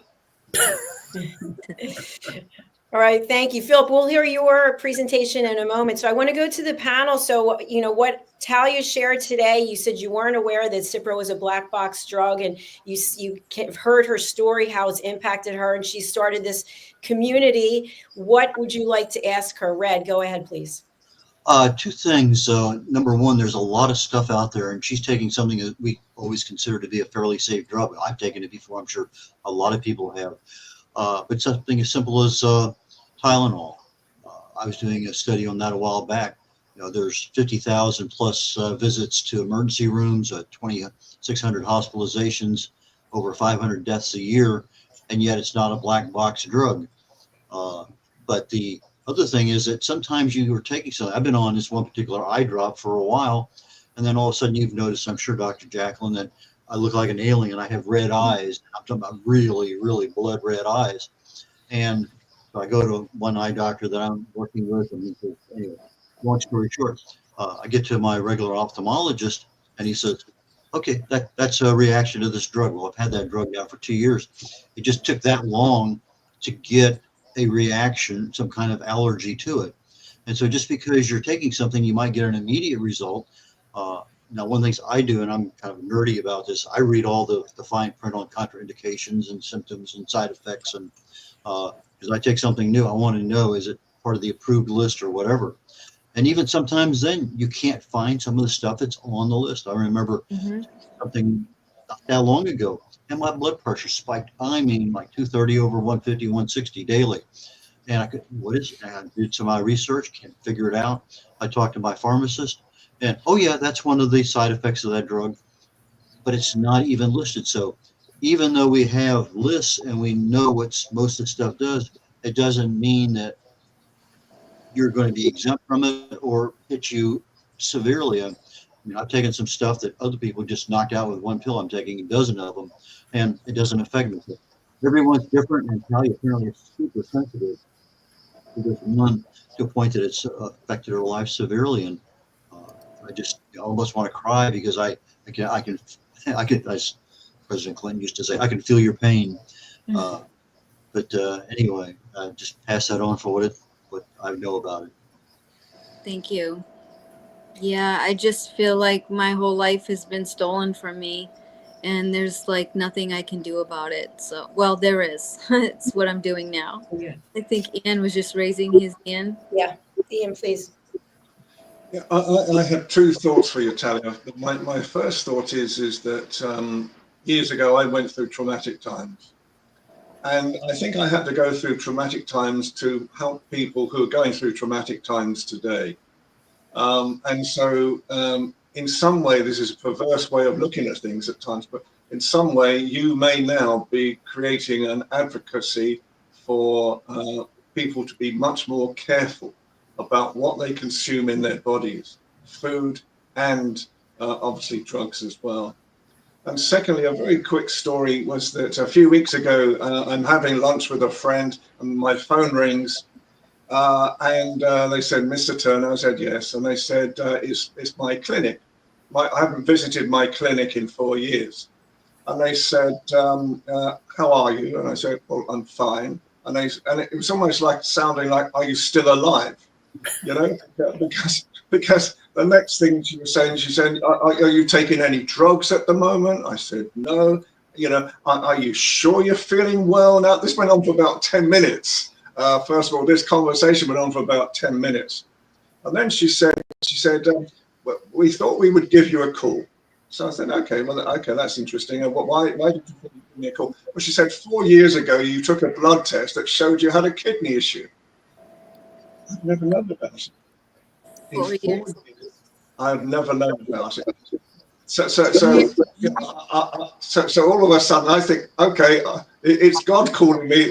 This is my last breath. Yeah. So I start sending messages out to all my friends saying, look, I may not be here for much longer, for goodness sakes, and I love you all. And the second thing that happened to me as well was that during COVID, I took the drugs that we were told to take. And I've taken them religiously ever since. And then again recently, the clinic called up and they said, how are you feeling now? Are you feeling okay? And I'm saying, yep. And they said, because we know that you're experiencing high blood pressure and high cholesterol. And I'm thinking, well, how do they know that? Because I haven't visited you for 4 years. And then as I'm sat down and I'm having a cup of tea in a restaurant, and then two ladies sit next to me who are my age group. And one says to her, she said, she never guessed what's happened today. She said, my clinic's called and said, I've got high blood pressure and high cholesterol. And am I okay? And basically, one of the other channels I work with then did a study into some of these COVID drugs. One of them is now being banned. The one that we took regularly is now being banned. So as Talia says as well, and bless your heart, I want you to win, Talia, and you will win, and you will get back. But there will be a purpose behind you, I can tell you. I always believe that when you go through adversity, at the end of it is something miraculous that you're going to deliver to the world. So I hope you take that on board. Thank you. I've made some pretty good strides so far. I don't know if you all are aware of what ICD-10 codes are. They're medical diagnostic codes. So if you go and you break your leg, you get an ICD-10 code for a broken leg or whatever diagnosis you have, mast cell that I have, right? There's an ICD-10 code for that. So here, I joined forces with Dr. Stefan Pipa. He wrote the book on fluoroquinolone toxicity, along with the Fluoroquinolone Toxicity Study Foundation and another patient advocate. And we presented a proposal to the CDC to get diagnostic codes for fluoroquinolone adverse reactions. So there are ICD-10 codes for all other class of antibiotics, but not fluoroquinolones, which is mind-blowing because the FDA says that they have the most adverse effects of any drug on the market in the US. Any drug, not just antibiotics. So we presented that, just matter of fact, to the CDC, and they got approved. It is approved. So October 2025, there will be diagnostic codes for fluoroquinolone adverse effects. And so finally, the first time in history, people that are suffering from this will have a correct diagnostic code, an ICD-10 code for medical billing. So this, I did all the work that I did on the project from my hospital bed. And it shows you that's how much I want this. That's how much I want change. So that's one of the big things that happened this year. We had Fluoroquinolone Toxicity Awareness Day worldwide, October 22nd, this past October. And then right now I have an informed consent petition on change.org to have informed consent on fluoroquinolone antibiotics. So as sick as I am, I sit here on the side of my bed in my spare time and do all my work on my cell phone because this is so near and dear to my heart. And it's just wrong. And like you said, I'm trying to make something really good, really positive come out of this situation. Incredible. Talia, I have a question for you. What other drugs are in this same category when people say they've been floxed? Are there other drugs besides Cipro? Yeah, there's like 6 or 7. There's like Levaquin, levofloxacin, moxifloxacin, Avelox, Baxdela. There's a whole bunch of them. It's the whole class. And the other thing is it includes IV injectables, pills, eardrops, and eye drops. You can get fluoroquinolone toxicity from any of those things.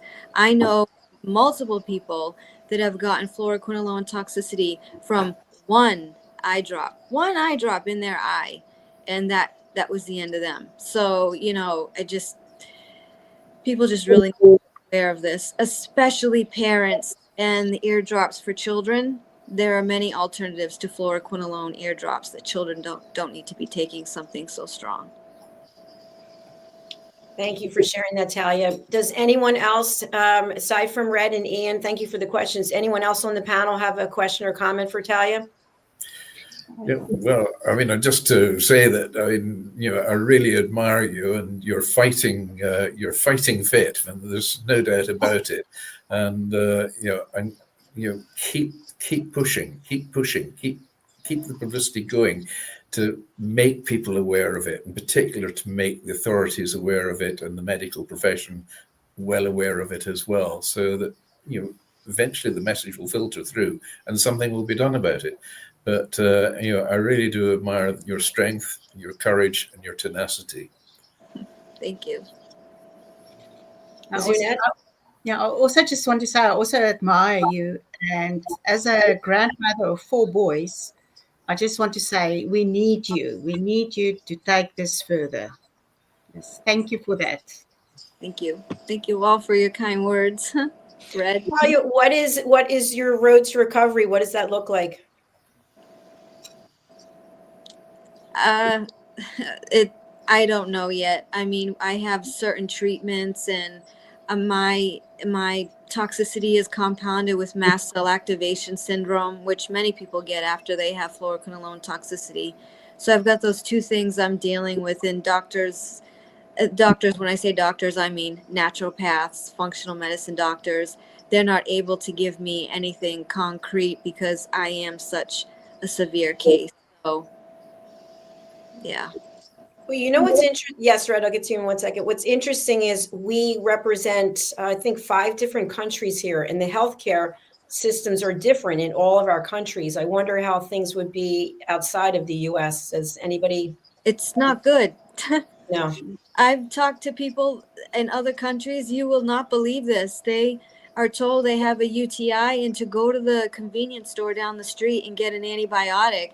My head almost popped off when they told me that, and they showed me they're in the convenience store. It's on the shelf, and the little blister packs, it pops out like gum, and they took Cipro and they're floxed, and nobody knows what to do with them afterwards. I can't believe that. You can just go to a convenience store and get it in other parts of the country, other parts of the world. So if we think it's bad here, you should see how it is in other countries and the stories that people have told me. It's really, really sad. Well, Talia, I can tell you that you have opened all of our eyes. Helena wrote a message. She had to leave. She's another meeting. But just for the people here on the panel, none of us knew about this, and you're bringing it to light. Now, all the people who are watching live on all the platforms and people watching the replay and then listen to it, thank you for what you're doing. And I'm sorry that you have to go through what you're going through, but you are changing people's lives. Thank you. Thank you for having me. Thank you for your help, Dr. JACALYN. Thank you. You're welcome to stay. I know you have something you have to do after this, but you're welcome to stay. We're going to go over to Philip Sykes when he unmutes. Philip is, as I mentioned, the founder of the British School of Excellence. And Philip, you're still on mute. You're still on mute. And he has changed so many people's lives across the world. We've had a number of his graduates from the Train the Trainer program. I graduated from there. Zunette graduated from there. Philip, tell us a little bit about your story. And also if you have anything for Talia before she leaves. Well, all I can share with you, Talia, is, and I only came in toward the very end of what you're sharing, but I've picked up exactly, within reason, a fair amount of what you're dealing with, and I'm going to watch the replay as well as spread the news. Everyone said on here, Red and Miss McDonald, you've got to just keep flying that flag. That's all you can do, and keep banging that drum, and the drum will be heard. That's for sure. And we need advocates out there to keep letting people know how dangerous this is, because just briefly, I've only recently sort of spent a bit more time on the shores of the USA, and I'm pretty shocked to see the irregulation of so many ingredients that go into so many things, let alone the drugs that are available to people, but the food and that sort of thing. So we salute you and stay true to you and keep soldiering on and find as many people to back you as possible. Thank you. I appreciate that. Thank you, Philip, and thank you, Talia. You're welcome to stay. As I mentioned, Philip, we're going to go to you for your information about the value that you bring to people. What value do I bring, Dr. JACALYN and ladies and gentlemen? I am a true advocate and believer of how we show up every single day and how we treat people, because this world is more fragile than ever before. And I truly believe that core values have been lost throughout the world for whatever reason. And I don't want to point any fingers, but a lot of it does lead into the advancements in technology. And we have sort of moved very fast with technology, but we've forgotten to work on those foundations that a lot of us, actually all of us in the room, would have grown up with, those core values and understanding of respect, kindness, and how to treat and behave accordingly, and how do we show up every single day. And so the British School of Excellence, formerly the British School of Etiquette, was founded very much on these principles. It was founded on actually very little to do with etiquette and manners, with hot potato in your mouth and all that. Etiquette and manners, along with your emotional intelligence, is for everybody, right across the board. And this is the beautiful thing. This is inclusion. This is not exclusion. But the core principles, the core foundation of the organization was found on a couple of really key pillars. And those pillars very much focus on, in a world where you can be anything, just be kind. Focuses on having a what can I do for you attitude. How can I serve you? How can I support you? Is there anything I can offer you? It's the ability to put people at ease in a very, very short space of time, to make people feel comfortable, to make people feel welcome. It's very much boils down to the wonderful Martin Kornfeld quote, is I truly believe that if we all go out there on a daily basis and do a random act of kindness, someone a compliment, we can absolutely make a difference in this world. We can change the direction of where the world's going. There's one race, and that's the human race, and we need to understand that. We need to absolutely focus on where we're going in the future. Forget the past, be very present, but focus on the future. And the final pillar of this journey is that we all have a duty. We are like shepherds. We have to herd our flock, and we have to give our youngsters, the up-and-coming generations, the quintessential tools of understanding how to connect as human beings. Thank you, Philip. Sorry. Philip was an incredible host when I was in the UK. He's currently in the US, but what a gentleman. And this guy's in incredible shape, can run up escalators carrying 2 bags. It's amazing. Philip, can you share with our audience that for people who don't know, what is emotional intelligence? And is it something that you're born with? It's something that you learn? You can read a book, you can take a course? What a wonderful question. For me, emotional intelligence is possibly one of the most wonderful gifts you can share or give the tools to someone, because unlike our IQ, you're very rarely going to grow your IQ versus past the first stage of life. Whereas the EQ is very much focused on our personal being, the skill set that we can adopt and we can learn. So, for example, empathy, our social skills, the understanding on how to handle our emotions much better, how to handle how we connect and interject with people, how do we react? And these are the skill sets that as human beings we can absolutely read about. We can go on courses about. We can 150% put these into action every single day of the week. And what we are doing here is giving people these tools to really build good habits within their whole being. Now, when we talk about this as EQ is not something you just turn on and turn off. Same as your etiquette and manners. This is about building consistency in who you are. And every single one of us have the ability to wake up every single morning and make a choice. And that choice is, how am I showing up? How am I going to react, behave, and how am I going to put my best foot forward today? And that is a massive, massive choice. And that's a big decision to make, because it's very easy to wake up in the morning not feeling your best self. And we're all human beings, so that's understandable. We have those days, we have those moments. And what tools can we take to trigger ourselves in order to put our best foot forward? Maybe the best foot's not leaping as far as you would like it to leap. Okay, but you can still put your best foot forward. And that is the quintessential tool of emotional intelligence. And emotional intelligence takes time to develop. It's not something like abracadabra, boom, and the bunny rabbit jumps out the hat. It is something that you have to invest in. You have to invest in time, energy. You have to take on board programs, courses, and reading material. And then you have to put it into action. So that just is a thumbnail sketch. It's literally, as we call it, the tip of the iceberg. But I hope that gives people a very sort of basic understanding of the power behind emotional intelligence. And one final tool, which we share with youngsters right through to adults. I think the oldest person is way, way older than you wonderful people in the room, way older. She's in her late 70s, and we call it the 6-second rule. And that is, give ourselves a moment just to reflect before we react. And we've had children whose lives, whose families have changed because those children have adopted that, what we might think is a simple tool, but it is golden. Brilliant. Thank you so much, Philip. I really appreciate that. I just want to mention, I'll get to you in 1 second, Red, because I know Philip has something he's going to. Zunette and I have come through your course, the Train the Trainer program, and I cannot say enough about it, how professional everything was, how interesting everything was, that we got to engage with one another. And Zunette, even though you were so far away, but you were on the computer screen, it's like you were in the room with us. So Philip, thank you for bringing us all together in that way.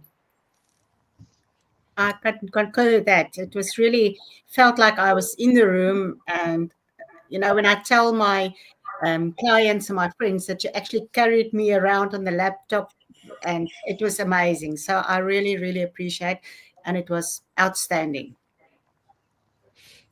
I love that you were in the pictures too with your certificate. They were holding up your certificate. We were all together. I love that. Red, what did you want to say to Philip? I think one of the most important things Philip said was the take that moment. You know, part of that EI, emotional intelligence, is awareness, and a lot of us respond, and we're not even aware we're responding. We just do it because it's a habit. But if we actually slow down, as he says, Philip said, and before you react, think about it, because that thinking may only take 2 seconds. It's not enough that somebody even knows that you're thinking. And it may be that, well, okay, maybe thinking of a good answer for me or whatever, but it's just that momentary awareness of what is really going on and how should you respond. And conversely, how have you responded in the past and how well has that worked out for you? I mean, we should be constantly learning. That's just part of my belief in life. And what Philip is talking about is super critical. That emotional intelligence is a major portion of our growth factor as we get older. And a lot of us are not aware of it, so we don't grow. You know, just pass that on for what I think it's worth. Yeah. And if I could just really bounce off that wonderful example you gave, Ren, I truly wish and pray that, and maybe there will hopefully in the near future become a time where all schools globally absolutely make emotional intelligence, etiquette and manners, this what I call the 360, the sphere, absolutely their core curriculum, and then let them venture into whatever other subjects there are that they show interest in. Because I don't care what anyone says, but technology is fantastic, but it can't do what human beings do. And many years ago, there were some statistics that came out. There were 10 key skills that they said we need for the future. Well, it was pretty stupidly written and worded, because these have always been the key skills we've always needed. But only one of those things was technology. The rest were very much focused on understanding building your emotional intelligence, communication skills, leadership skills, diversity intelligence, decision making, and what's the word? Open mindset, building an open, broad mindset, and so forth. So really, absolutely 100%. And something that I want to share as well, and Zunette was privileged.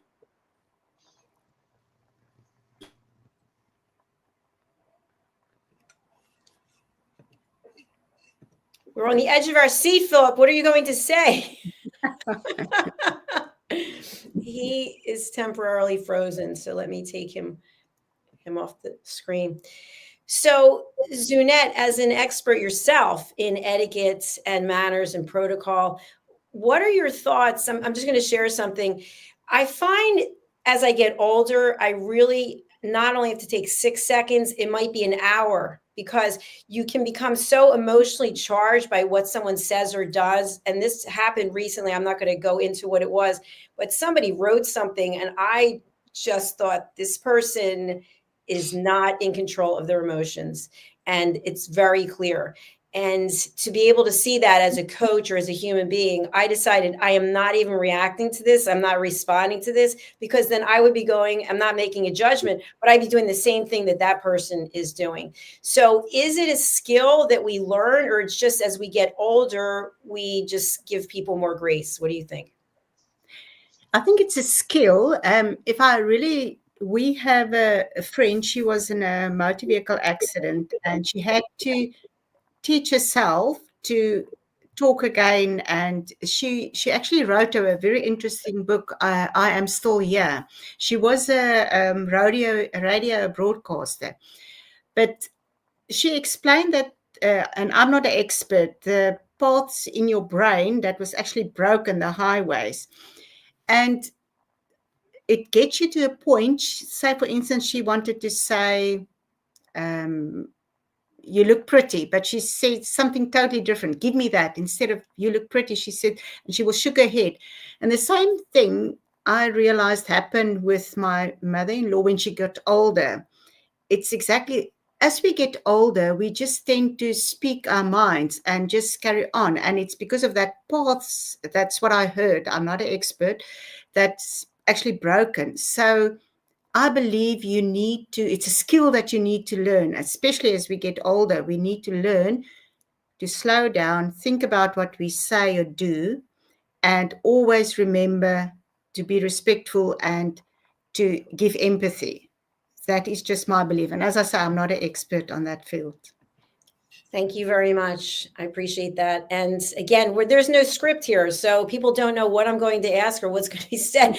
So, Philip, you were cut off there. I don't know if you want to go back to where you were finishing, but I was just asking the question, when someone puts something very negative out in the world toward you, whether it's in writing or it's verbal, and the 6 second rule sometimes to me could be an hour, or I may never speak to you again rule. I forgot to add that. So my question for you, Philip, is how do we continue to have our emotional intelligence and to carry ourselves with dignity and respect when we're being attacked by another?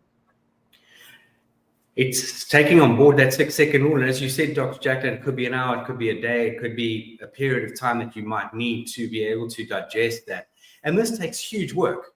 And by the way, we're human beings. So if we do snap and we do very much overstep the mark or react in a way that maybe we even surprise ourselves, then we must also understand that there will be consequences and we must be quick to apologize, but not apologizing because you did that. And that's why I react that way. No.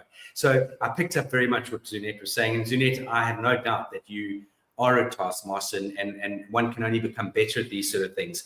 But what I was saying earlier, and I don't know where I was cut off, but while we were on the journey, and Zunette, you and I were privileged to seeing Dr. JACALYN present eye-opening material on the importance of listening and understanding space and interjecting and not judging, and the power and importance of judging.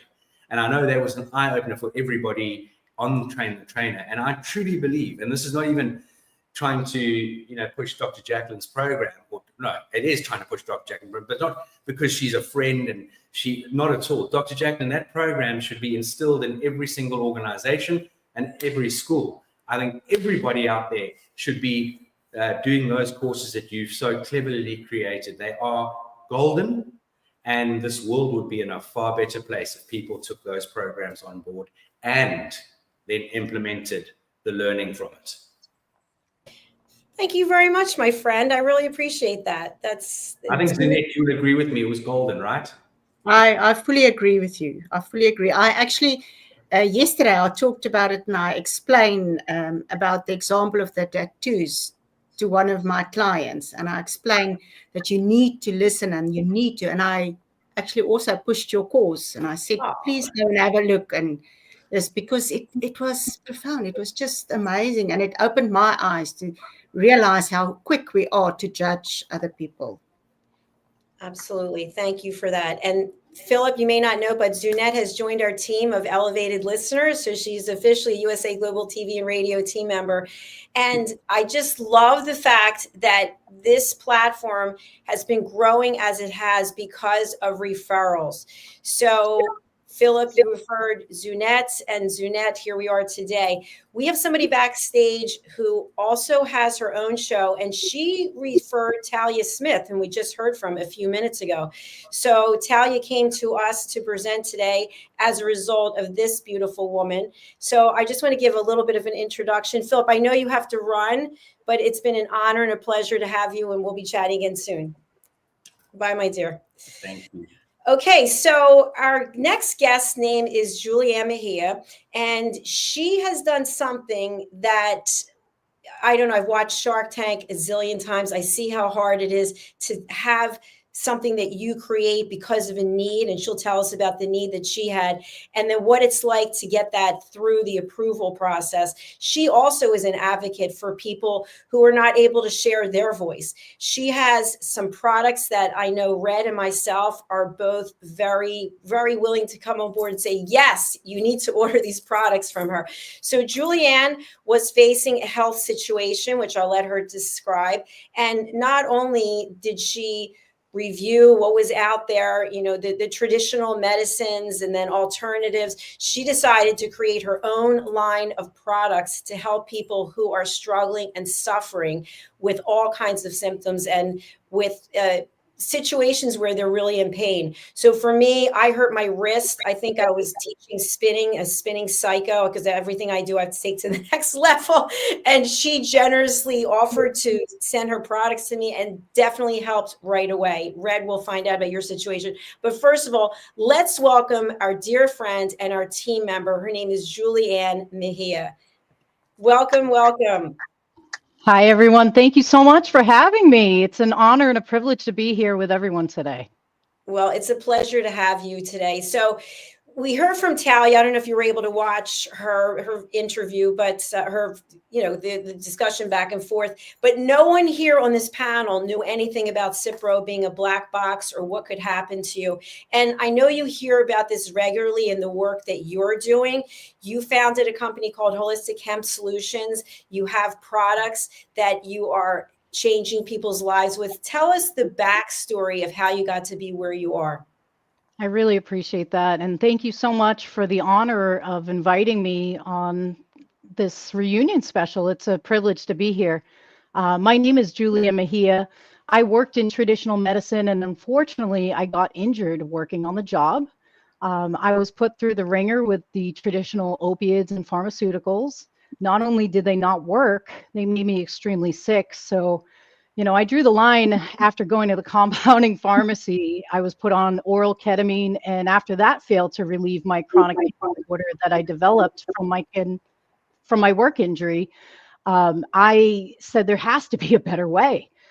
So, you know, coming from a cognitive neuroscience and research background, I really started digging deep into the research about reflex sympathetic dystrophy and what really worked for this condition, because I had honestly, working in the medical field, never heard of it.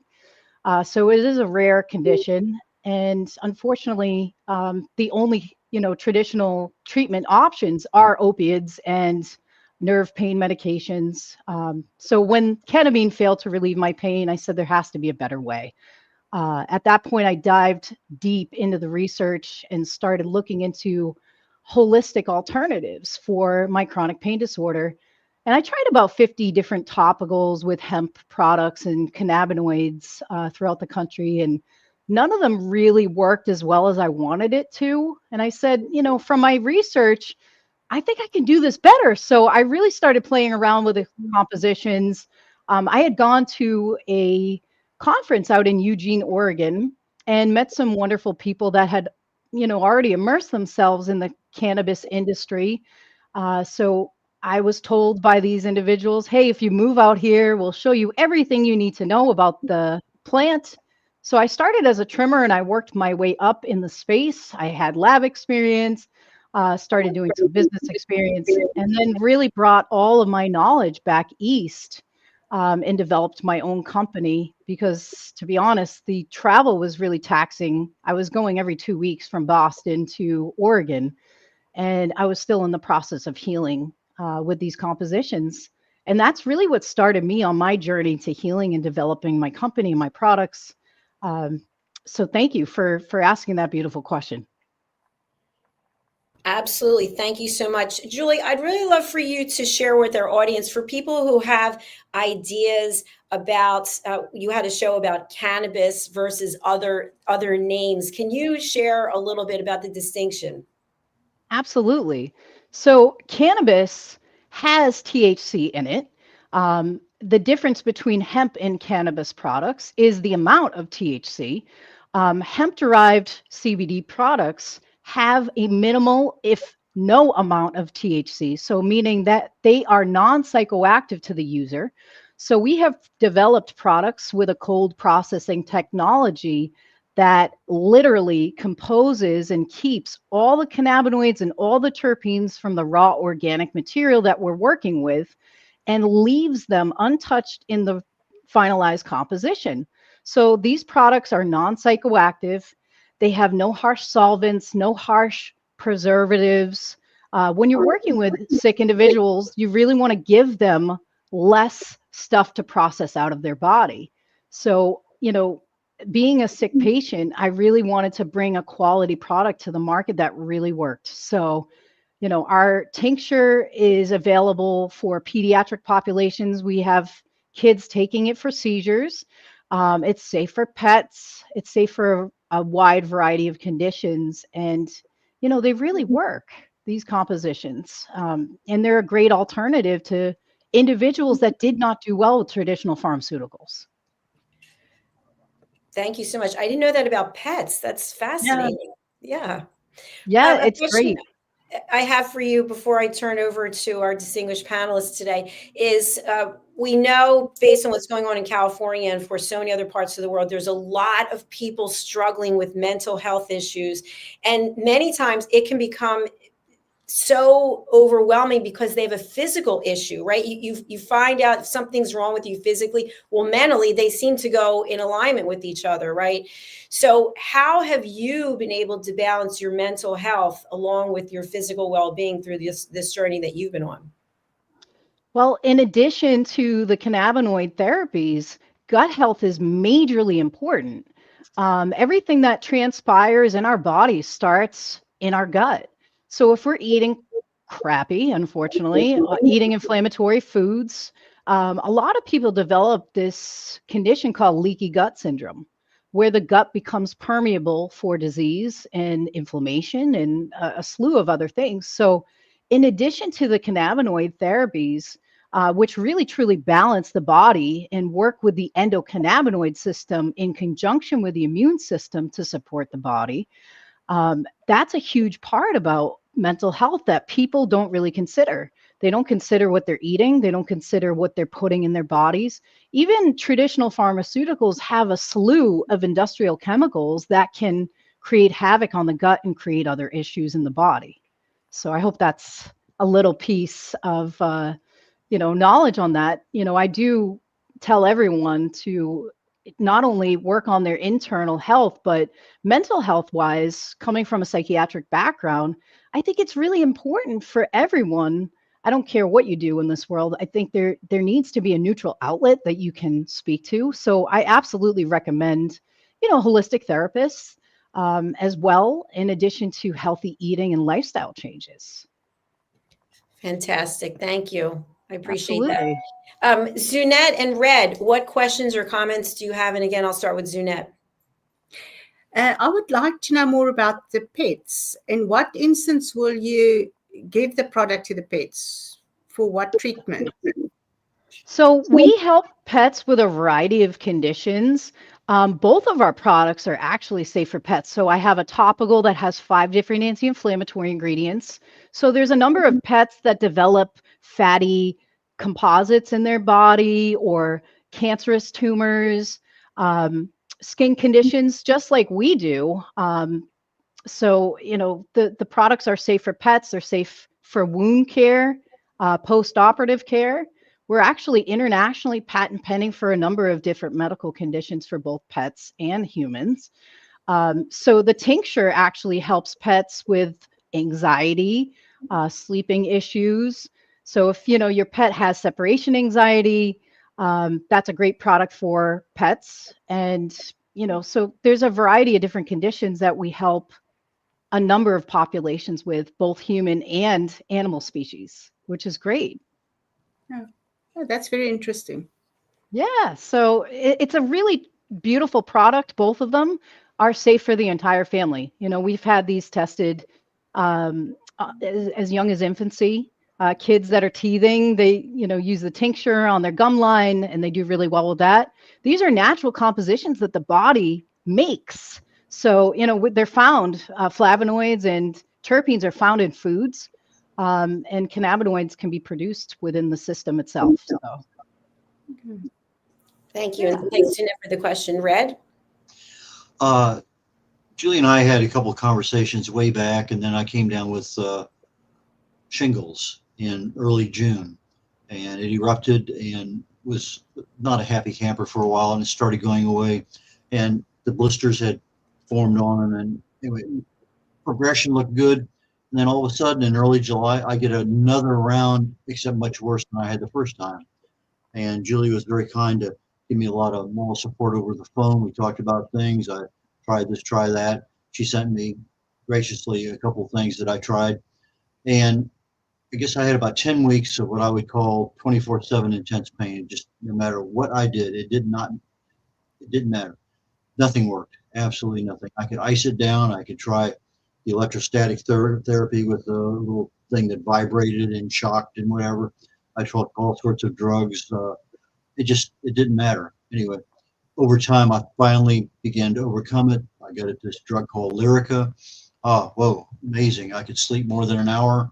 It was a miracle drug because all of a sudden 90% of my pain went away. I was rapidly approaching being a human again. But then all of a sudden my blood pressure went up 230 over 150, 160, and I had to get off of that in a hurry. And it took probably another month, another 6 weeks before my body finally acclimated enough that I don't need anything. And it's just, okay, and now it's an annoyance, it's an irritant. Yeah, I see it every couple of days. I was no longer waking up at 3:30 in the morning because somebody was stabbing me with an ice pick. It was a rough time in my life, and I'm going to say I lost about 5 months of 2024 because I was unable to really do much of anything at all. But Julie was exceptionally good about helping me, checking on me, talking about things, try this, try that, maybe you need to do this. And she sent me a list of things. I went out and religiously bought each one exactly as she had. And even though I wasn't getting immediate relief, I knew that something was going on because I knew what the products were and what they were doing. And it just, I don't know what caused such an intense reaction from the shingles. If you have advice, if you don't have the shingles vaccine, please consider it seriously. It's something you never want to experience. I did experience a little bit because I got over sunburn when I was taking care of my wife during her chemo. I got a little bit behind one of my ears. I was fortunate enough to get in to see my doctor very quickly. And he looks at it, it looks like a traditional case of shingles. And then, okay, he gave me some stuff, boom, it's gone in a week. I said, well, shingles isn't bad. Boy, I tell you, when I got it this other time, it was the size of my hand on my upper thigh, on my buttocks, my left buttocks and my lower left back. And even the areas where the rashes were not just like 5 inches away, just plain skin, it was like somebody was sticking me with needles. It's a terrible disease. It's a terrible thing to recover from. Anyway, Julie, I just want to thank you so very much. You were just inspiration to me during that time, and I truly appreciate your concern and your help. You're so welcome. And we've had a lot of clients use our products successfully with shingles. So it really depends upon how systemic the infection is. And, unfortunately, you had a severe case. So, I'm so sorry that you went through the ringer with that, but I am always here and available to teammates that need support in the holistic sense. Yeah, because I could sit there and I could say, well, what about this? Or what about that? And you say, and you'd give me some good scientific reason why. Okay, let me try that. If you didn't know, you say, I don't know. It was a good, honest discussion about things. And so, have you tried? Well, no, I hadn't thought of it. Well, yeah, I know that, but I haven't tried it. And so just the mere fact that we could have a conversation back and forth at a level that was very scientific, but intuitive at the same time, and extremely helpful because, okay, let me just kind of see how that works. And I tried for a week, 10 days, 2 weeks. And if I don't get a change, then okay, that's not helping me. Sometimes you can do something and literally overnight it works. But generally speaking, the solutions are not overnight. And so you have to get the body to adjust and accept what's there. And the other part is, how often do you do it? How large a dosage do you do it in? The medicine the doctors had me on. Okay, you take this, anyway, totally out of context for whatever it was. It just did not No, work. and that's very common, right? So people start traditional pharmaceuticals and it takes a long time to either have the body realigned and balanced, or B, now your body's mitigating the additives that are in the pharmaceuticals. A lot of times people respond better to using a natural composition first, than adding it to, the traditional cycles of stuff.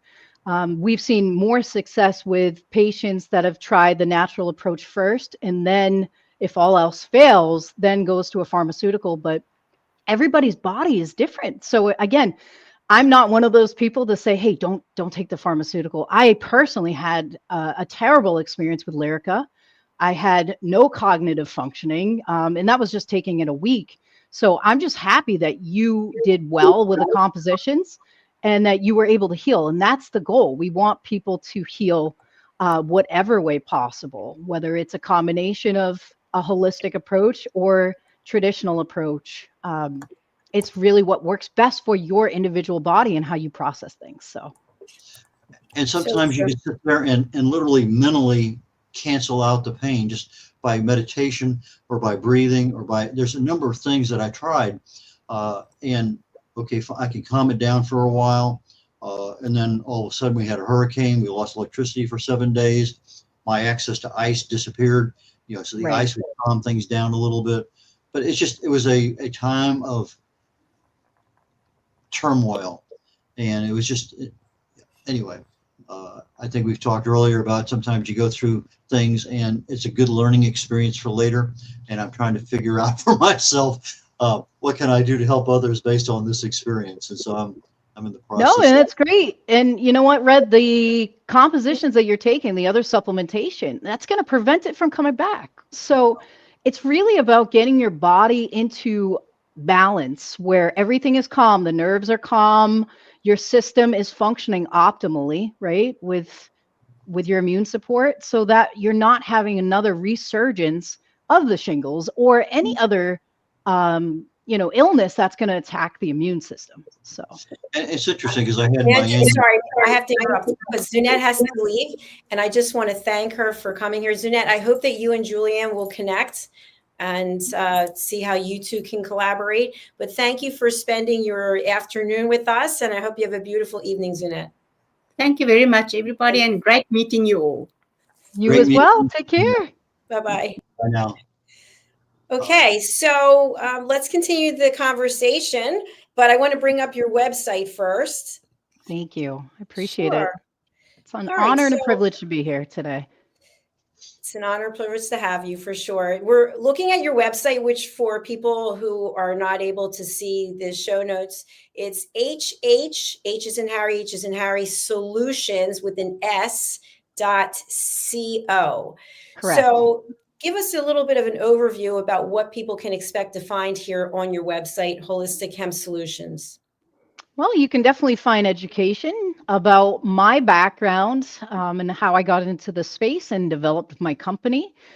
There's a slew of interviews, including your interview and Red's interview. I was also featured on Montel Williams' podcast and some other beautiful podcasts under the news and blog section. You can take a look at our products. Our products are internationally patent pending. Our tincture is patent pending for pain, inflammation, relaxation, COVID symptomology reduction and prevention. And we also have, like I stated before, patients that take this product for seizures. It is safe for pets for a number of conditions as well. Our topical is internationally patent pending for pain, inflammation, skin conditions such as psoriasis and eczema, and wound care, just to name a few. Everything is completely organic. We use the highest quality ingredients from organic derived hemp grown here in Massachusetts. So it's a beautiful composition of products. And our company, we try to do advocacy work. I come from a medical background. I was a medical advocate. I also worked on the legal side of things in regards to some of the legislation. I wrote a healthcare bill as well to support diabetic patients in the Commonwealth. So, we do a variety of things through the company. And, we just want to help people as naturally as possible, because unfortunately, when I got injured at work, I was given no options or choices about my treatment. I was told, hey, opiates are the only way, and this is it. So that's a little bit about my company and what you're going to find on the website. Our products are extremely interactive as well. We're transparent. You can see all the lab results from each batch that we're producing under each section of our photos for each product. So that changes based upon the lab result and batches. And we try to be as transparent as possible. We really want to just educate and help people heal as naturally as possible. And we're looking to be a household name and expand globally. So we have that stuff in the works. And, this has been a beautiful composition to work in conjunction with USA Global TV and radio to get the information out there, to get other patients' stories out there, other inventors' products. So we just really want to help educate the world and help people heal as naturally as possible without synthetic side effects. Fantastic. Thank you so much. I love your website. It's very comprehensive. Everything is right there. Anything specifically that you'd like us to go to on the website?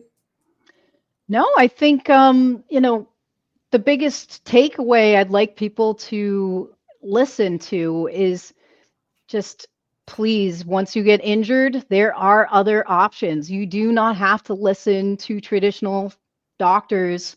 I'm not telling you to not listen, but I'm telling you to do your research. And we provide that. We provide that education. We provide the resources for you to look at other approaches, because Western medicine isn't for everyone. Excellent points. Thank you so much. I just wanted to share, I was told by my doctor to go on a specific medication, and it's a Pfizer drug, and I had to call, and you speak to someone, and then you have to listen to this recording. And I was listening to the recording, and I thought, there is no way in this world that I'm taking this drug. It could cause brain damage. I'm thinking, you've got to be kidding me. And then I looked at the clinical studies, and it was 27% effective. So I called back after I hung up right away. I did not want to be. I called back and I spoke to somebody, and I said, if it were you, would you go on this medication?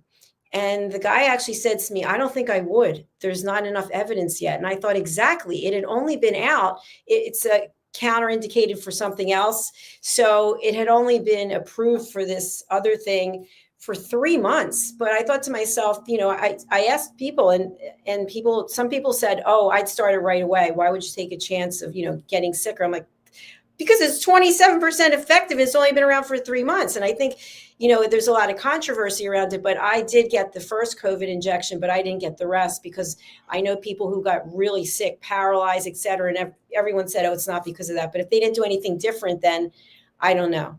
So I love the alternatives. I love the fact that you're an entrepreneur and an inventor as well.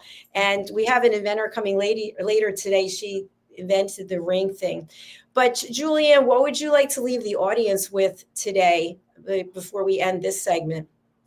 I would love to tell everyone that, I used to trust in the traditional system blindly. I worked in it. I believed in what I was taught. And what I can tell patients is to be your own advocate. Do your research before taking anything. If your doctor is prescribing you a pharmaceutical and not asking you about your diet, your lifestyle, your supplementation, they're just pushing drugs. That's the reality. I would love everyone to just take a look at their ingredients that they're getting. Read each of the ingredients of the additives that they're putting in their medication, and then really weigh out and do the research exactly like you did, Dr. JACALYN, before taking anything, and be your own advocate. Doctors are people too. They make mistakes. I just don't want to see anyone end up, unfortunately, like Talia. Talia is completely disabled on 3 Cipro pills. Those are fluoroquinolines, and they should be removed from the market, unfortunately. I am not one of those people that says all pharmaceuticals are bad, all vaccines are bad. I'm a victim of traditional medicine, but it doesn't mean that all stuff is bad. I'm just telling people, be informed. Research and knowledge is power.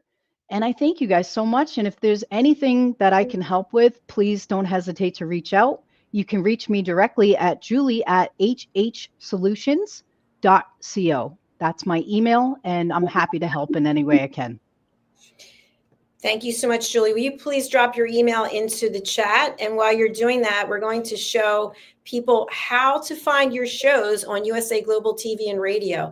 So first of all, wherever it is you're watching, because we're on so many platforms, we really would love to get you to move over, if you're not there yet, to YouTube.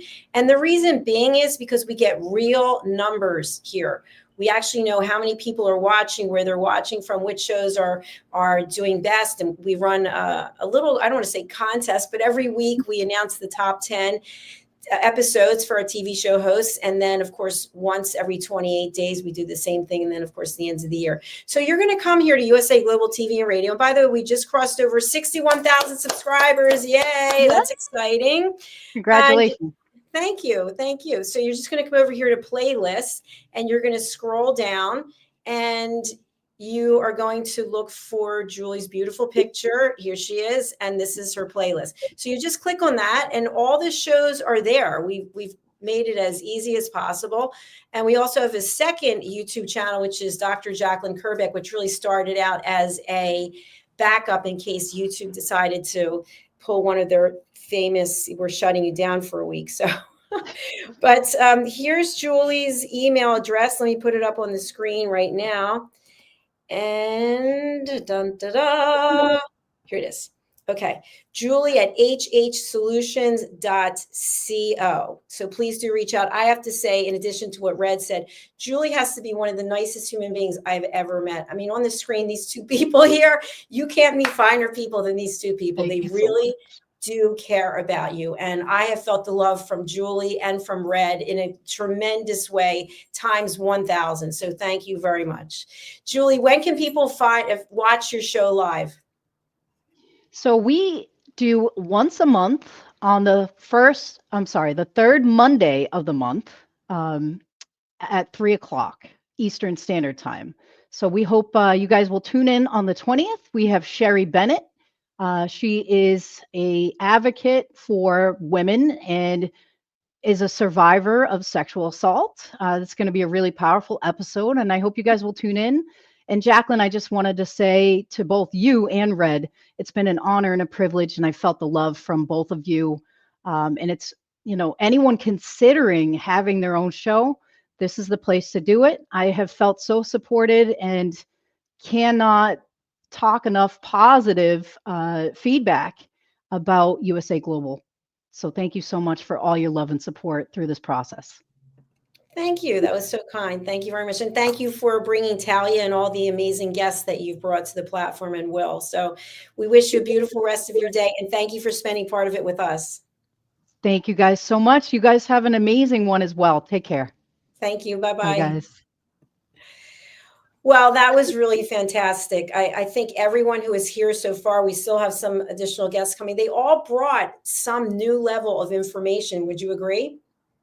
Absolutely. And I was going to follow up with Julie.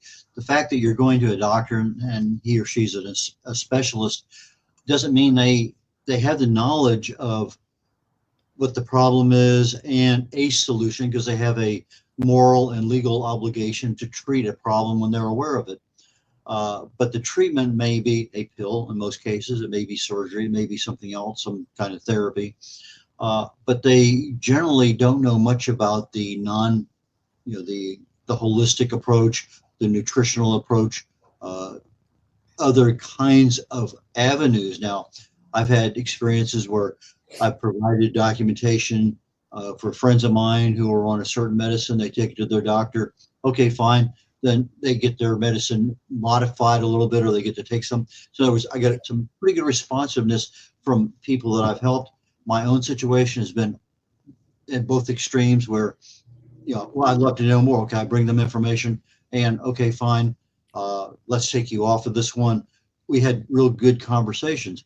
But I've also had one where my wife's oncologist is also a blood doctor. He has two different specialties, and he wanted her to do a certain thing to build up calcium in her bones. And I said, Doc, that doesn't work. And all of a sudden we just, started beating head. And for about 2 months, we didn't talk to each other. Although my wife would not speak to him, he had to speak to me in order, because that was just the way that she wanted things done. And then after a couple of months, we were talking again. But the problem is everybody has an ego, and you just can't tell somebody that their baby is ugly. You have to be able to do, so yeah, I learn things over time. Maybe there's a better way of approaching it. But just because they're an expert in a certain field doesn't mean they know everything about that field. And it's in medicine, they're going to give you a pill, and the pill may be the right one. It may not be the right dosage. It may not be the right frequency. And okay, I still have the problem. Okay, double the dosage. Okay, take it morning and night. Okay. So they're experimenting with you a little bit because, as Julie said, everybody is different. And that's kind of where we're at right now, is the fact that because everybody is different, one pill doesn't solve all problems. And that's part of the issue. So under awareness and education, part of the programs that USA Global TV and Radio Network provides are awareness to various issues, and whether it's medical or otherwise, there's a lot of different information out there. But also there's more than an adequate amount of education on various things at many, many different levels for a worldwide audience. So back to you, Dr. JACALYN. Thank you for that, Red. I appreciate it. And I just want to share, sometimes I don't want to say feel sorry for physicians. I don't think that's the right thing, but I know just from research I've done, they're typically booked every 11 minutes and it's all day. And I think you come in presenting certain symptoms and they just go, boom, I got somebody else. I'm putting them on this prescription. Bye. See you next time. And you really have to be your own advocate. Recently, and I think I shared this with you and with Julie, I got a call from the doctor's office, the hematologist, that my platelet count was very high and that I needed to come in right away. And I was actually on the speakerphone. My friend was with me in the car and I said, wait a minute, can you walk me through this? I've never had a problem with my platelets. So anyway, I went in for the appointment. I was sitting there like a nervous wreck and the doctor came in and I said, listen, I just want to share with you, this is what happened. I tried to get an appointment. So now it's like 2 or 3 weeks later before I could get in. And he looks through my chart. He goes, you don't have any platelet count problem. He goes, oh, we were looking at someone else's test results. Just like, oh, it's raining, now it's sunny. But for 3 weeks, I'm sitting there, looking up every possible doom and gloom of what it could be. So in a way, I feel like the whole system needs to be revamped. And that's why I think it'd be interesting to talk to people in other countries, which we have with the National Health Institute and with, what is the one in Canada? I forget. But it doesn't matter. It seems like every country has their own challenges, but I love what Julianne is doing because it's giving people an alternative. And sometimes you can't even get in to see a doctor. If you want to go see a specialist, you might have to wait 6 months or so. Meanwhile, you're in pain and you're afraid it's affecting your mental health. So the fact that there are people like Julie out there who's so lovely and so sweet, I think makes a huge amount of difference. So thank you to all the Julies out there in the world. Yeah, when I came down with the shingles, first thing I did was I showed up at my dermatologist's office as they were unlocking the door. I didn't have an appointment that day, but they worked me in early. In 10 minutes, boom, I'm out. I've got a prescription or something, but at least I know what I have because I had no idea what this rash was. It wasn't responding to my own treatment. But if there was just a virtual doctor, they say, hey, this, and you get an answer. Well, okay, I have an answer. At least I had timely communications because, as you say, you wait 2, 3, 4 weeks, 6 weeks, whatever you had is over. But in the meantime, the anxiety you go through is not needed, and it just something that can be prevented easily.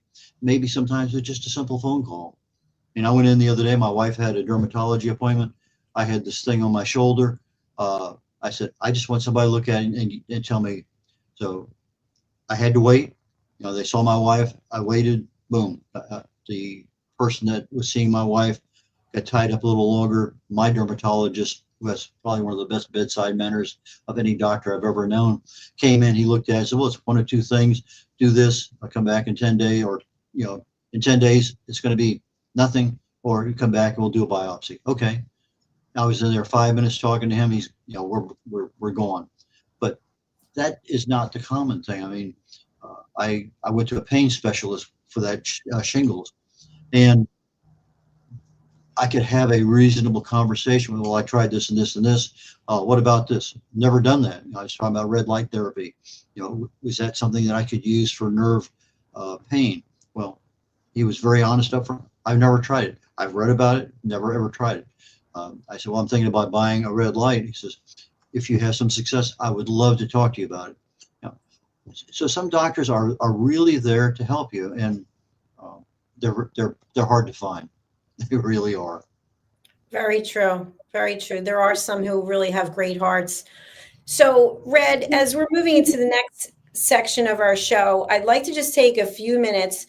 You actually have 3 shows of your own, which is a very tall order for someone to do every single week, week in and week out. And I think you've been doing it for over 3 years and maybe have taken off, I don't know, 2 or a handful of times. You take this as a commitment, as a priority. You're always available. You'll say to me, how can I help you? Wherever you need me, Dr. JACALYN. When I asked you about this, you're like, yes, wherever you need me. And I know it was early. You had to get up and you're like, I don't care. I'm doing it. So can you talk a little bit about the shows that you host here and what's in it for people who want to watch or for people who want to be a guest? Okay, fantastic. Thank you so very much for that opportunity, Dr. JACALYN. First show I do is 11 o'clock on every Thursday. Indeed, my shows are every Thursday. I have 3 back-to-back, 11, noon, and 1 p.m., all Central Time. The first one is called The Corner Bookstore. And The Corner Bookstore deals with authors and any aspect of that industry.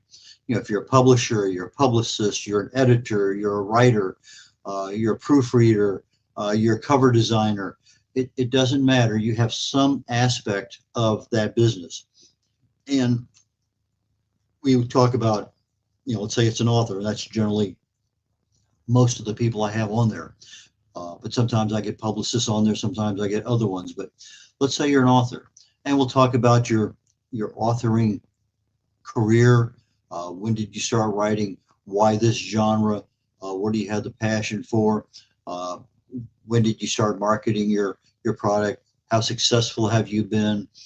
It just sort of leads itself down its own road. As Dr. JACALYN said a couple times already on the show, we don't have scripts.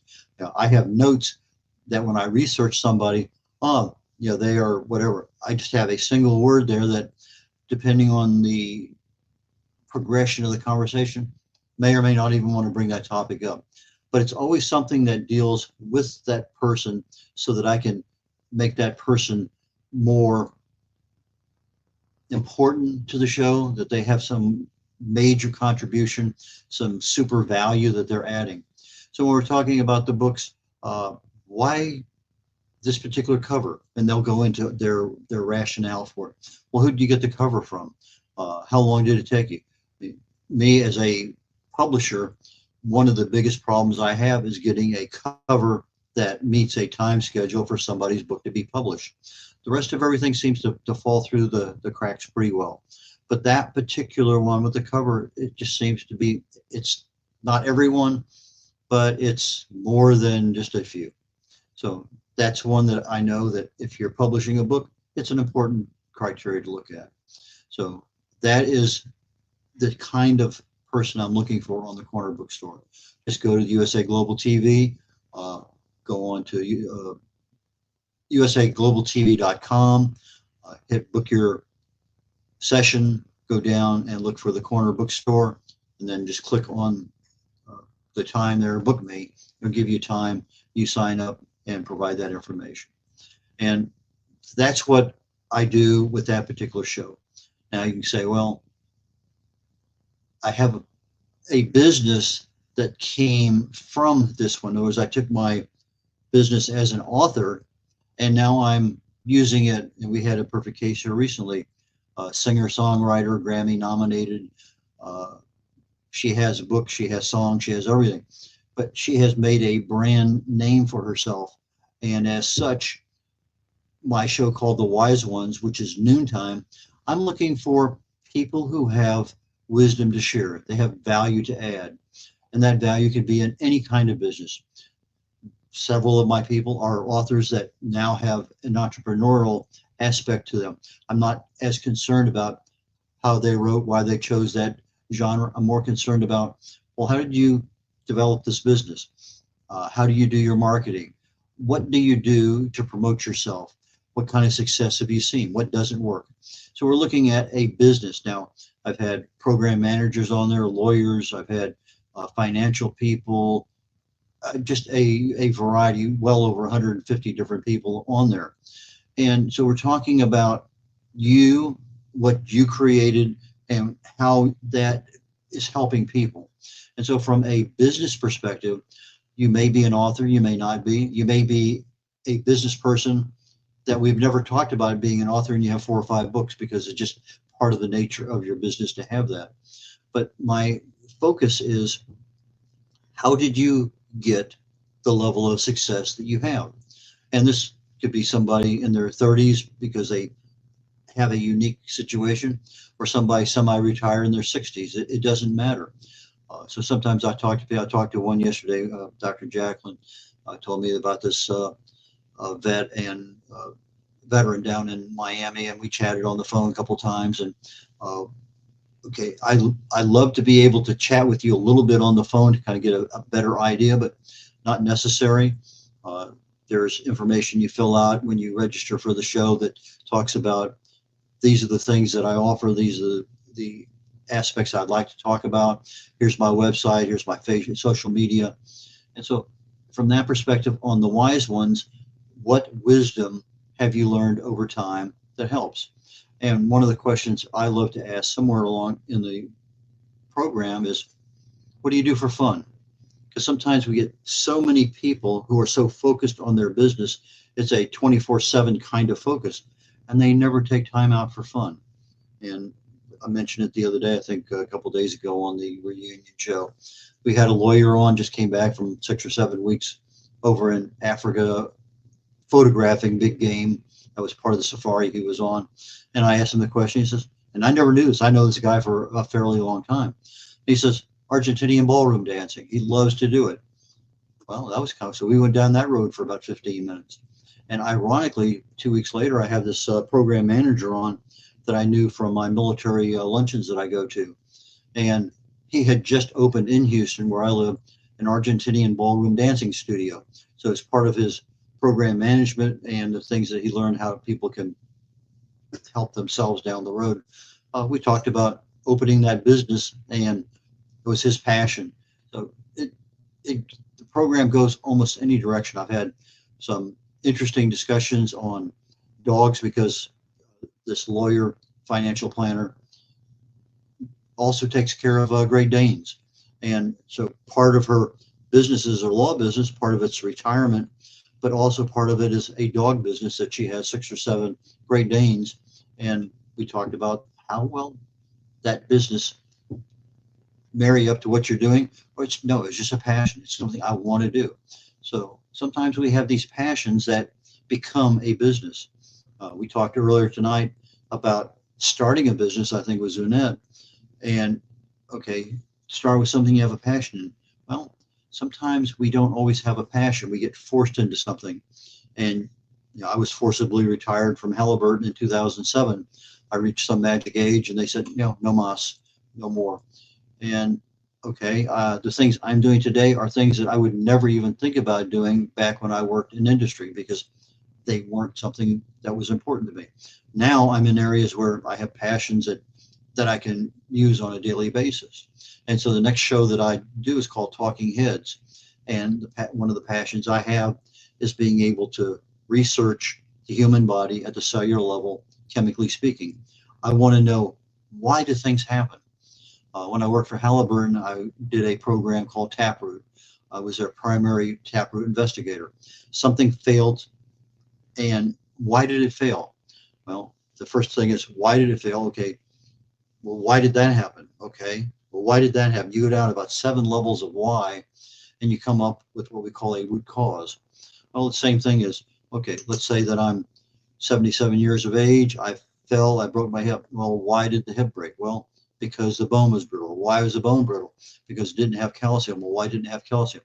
Because of my diet. Well, what can you change to get more calcium into the bone? Okay, that will work, but it's not getting it there, it's keeping it there, because that's a entirely different process of not the same as getting it there.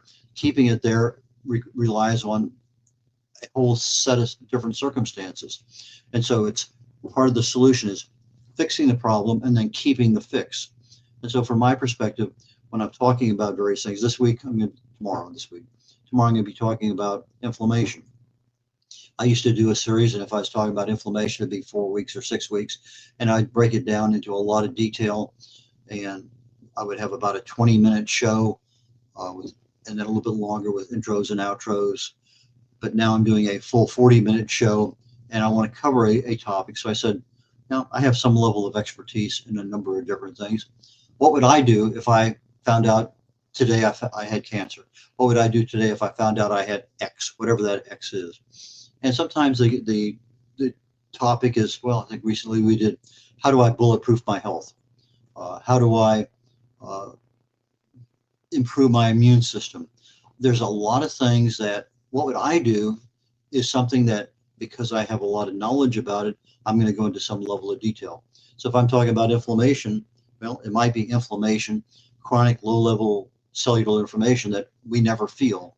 It may be some level of inflammation that we can feel, we don't know what it is. So there's a little higher level of that, and the body's responding to it from an immune perspective. And then maybe it's a higher level because I injured myself and I have inflammation, swelling, redness, pain, etc. So there's lots of different levels of inflammation. So I want to go through each one of those, talk about, well, what is it? What causes it? How do I know I have it? What options do I have? And kind of explain in the best level that I can what I would do in the event of having that. Now, does that mean you should do it? No. It just means it's awareness and education. What I expect is, and I generally tell people in most of the shows, is don't just do something, go talk to your doctor first, especially if you're on a med. If you're on some kind of medicine, do not just arbitrarily make a change. So go talk to your doctor, say, hey, I heard about this, I read this, here's an article I brought in, I would like to do this. Well, doctors, as I mentioned earlier, have a moral and legal obligation to treat something. Let's say I have high blood pressure, and I go in there and he says, "Oh, I'm going to prescribe this." And you say, "Whoa, whoa!" Rather than go on a prescription medicine, what if I lose some weight? What if I exercise more? Those are two non-medicinal practices that are recognized as lowering blood pressure. So the doctor will say, "Okay, I'll give you 3 months. Come back and see me, and let's see if any of that worked." Well, I've had a lot of success with being able to talk to the doctor about something, or he gives me a medicine and I continue doing my research. I come back in 4 months, 6 months later, and I said, "Doc, I don't think this is really what I should be taking." And I give him my reason why. I provide, documentation, and we've come to some good conversations. "Okay, fine, I'll take you off of it," or "Fine, we'll change this."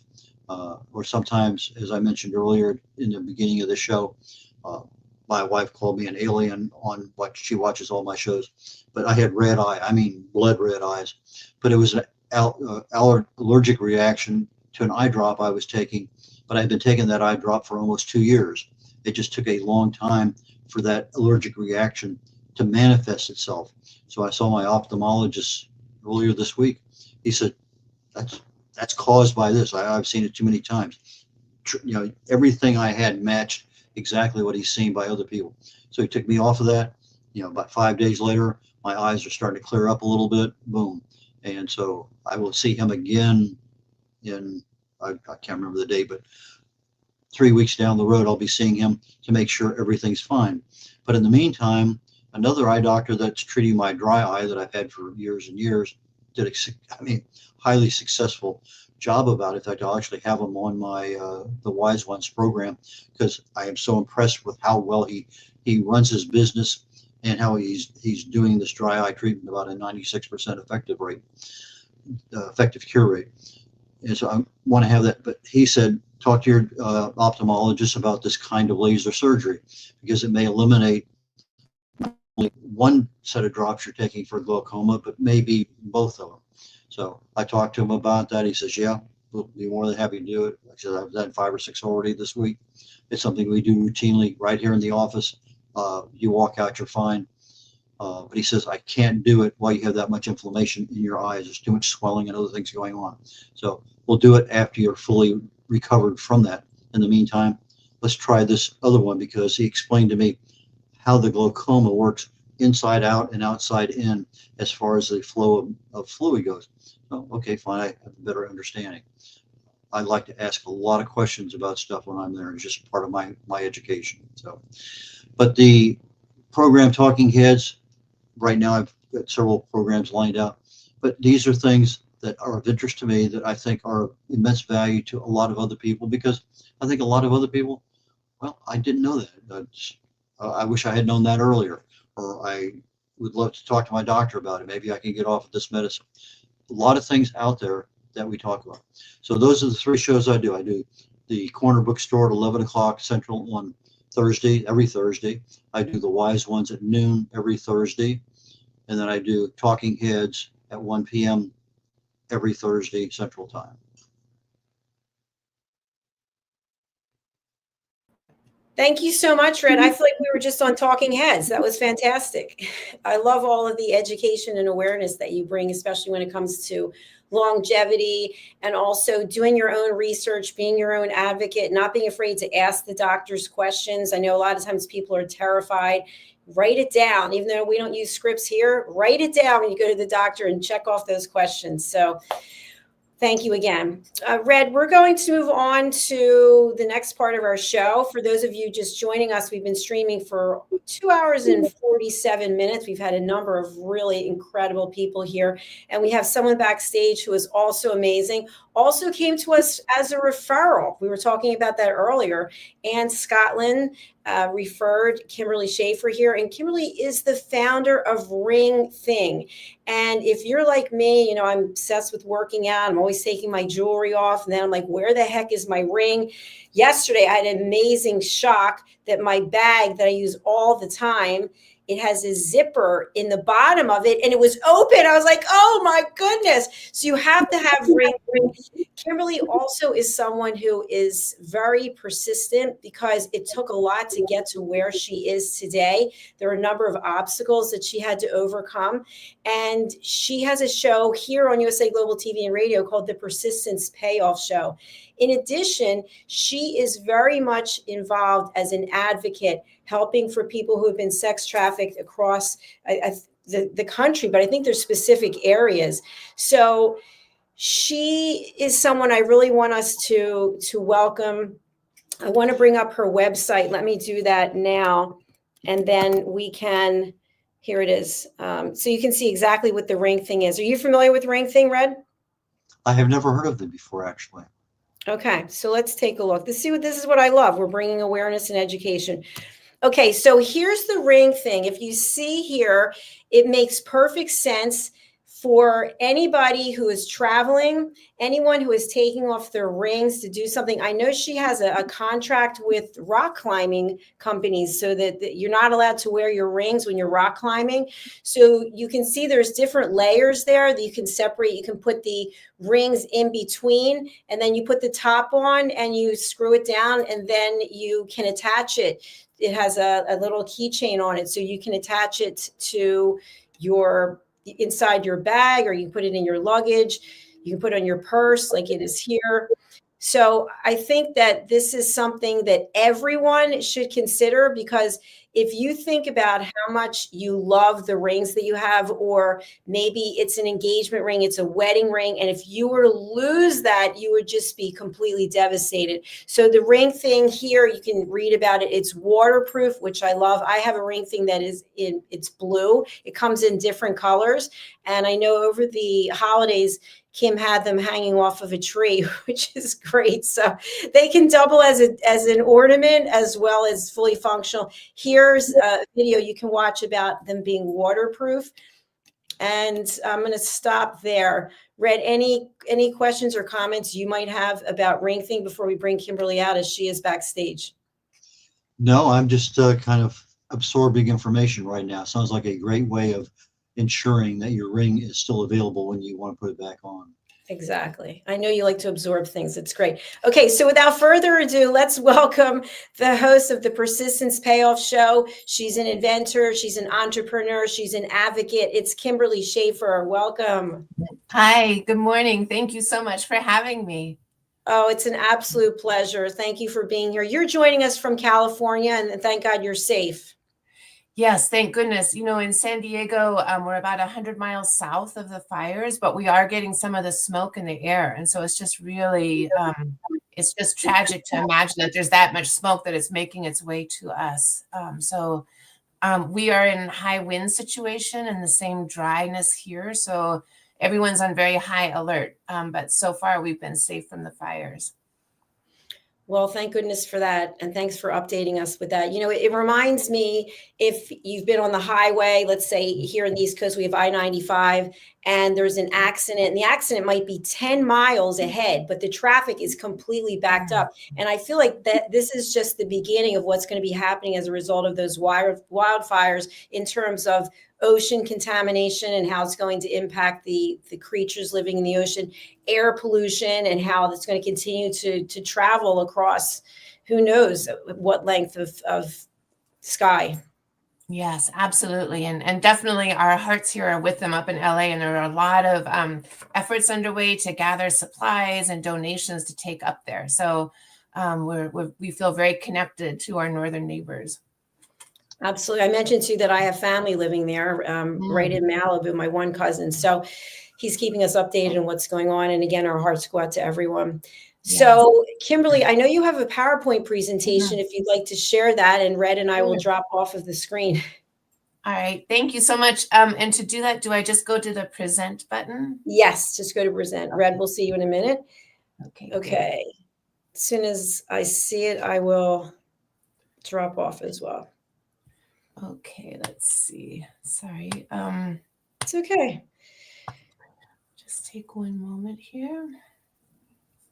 Yeah, I'll take you off just for a second while you're doing that.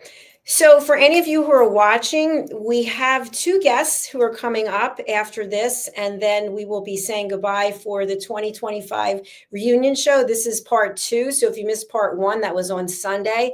And once again, it's been another opportunity to learn. We've had some incredible people here today. I learned so much that I didn't know. And I think that for the one presenter, all of us were just shaking our heads. Talia Smith, she was talking about black box drug, Cipro, that she ended up taking 3 pills and it totally changed her life. She ended up in hospice fighting for her life, and she's still fighting, and she's an advocate, but we didn't know anything about Cipro. So that's the value in these shows, that you're getting education that you might not be getting anywhere else. So please go to our YouTube channels, USA Global TV and Radio, and also Dr. JACALYN KERBECK, and subscribe.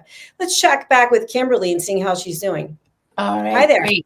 Hi. So I believe I've got my screen sharing, so I'm hoping that it's ready to go. Yes, except when I see it, I just see the two of us on it. So you might want to change it to what it's going to go to. Okay, wonderful. Thank you. Sorry. Welcome. It's okay. Let's try this. It's okay. And Dr. Lord, we see you backstage as well. We're looking forward to bringing you out. And actually, I'll bring you out right now just to say hello. You can say hello, Dr. Lord. You're on mute. There we go. All right. Well, this is a surprise. Hello. Yes. Well, I don't like to keep anyone backstage, so I'll do a proper introduction for you in a moment. So we're going to have Kimberly's presentation, then we'll go over to you. How's that sound? Sounds terrific. Enjoying the conversations. All right. Fantastic. Thank you. Great. Okay. All right. So oh yeah, I see it now. Okay. So let me bring you up on the screen, and you can let us know when to bring up your presentation. Okay, you could bring it up anytime. It's fine. Yes, thank you. So thank you so much for this opportunity. I have recently joined USA Global TV and Radio. I'm the host of the Persistence Payoff Show, and it's just been a wonderful experience so far. And I appreciate all the support from Dr. JACALYN and from the network as well. So thank you for that. I'm back again. Sorry. Can you go to full screen mode down at the bottom? Just go the little presenter. I think it's right here. Full screen.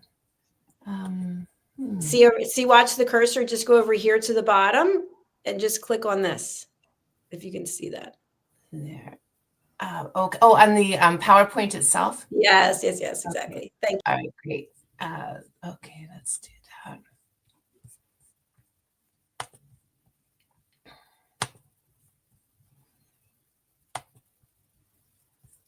Okay, great. Is that better? It's the same, but it's okay. Go ahead. Okay, I'm very sorry. This is my learning process here. I apologize about that. Let me try one more thing. I'll go down to the bottom. Yeah, I'm sorry, Dr. JACALYN. I can't figure that part out. So I apologize. So I wear a couple of different hats. One is the host of the Persistence Payoff Show, and the other is the inventor of the ring thing, which is a patented waterproof ring holder that I invented. That has literally been a dream come true for me. And I'm really excited just to share with you more about that journey and how it all developed.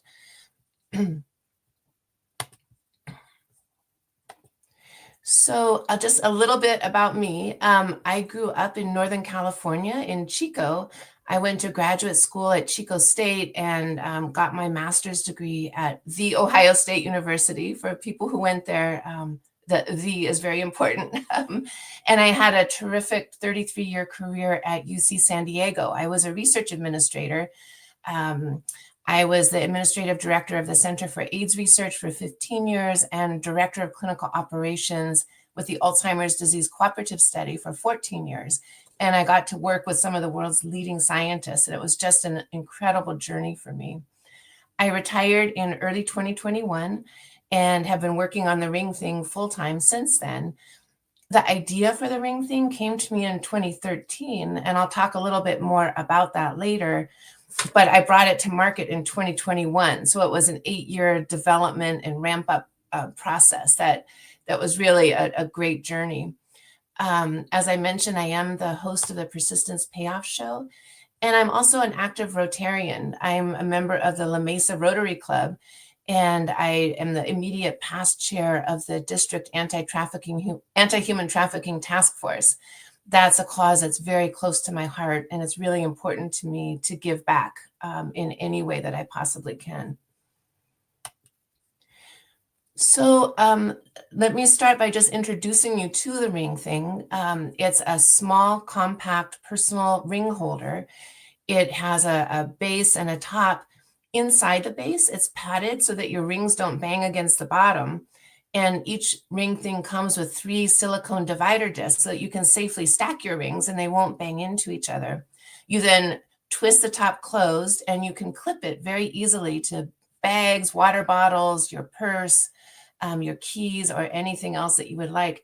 It's very durable. It's made out of the same material as Legos. And so you actually can stand on it and it will still work.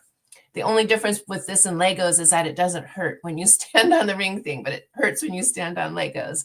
But it's extremely durable. It's so airtight that it's waterproof and it floats. So it's so airtight, not only does water not get in, but that means that dust and dirt also don't get in.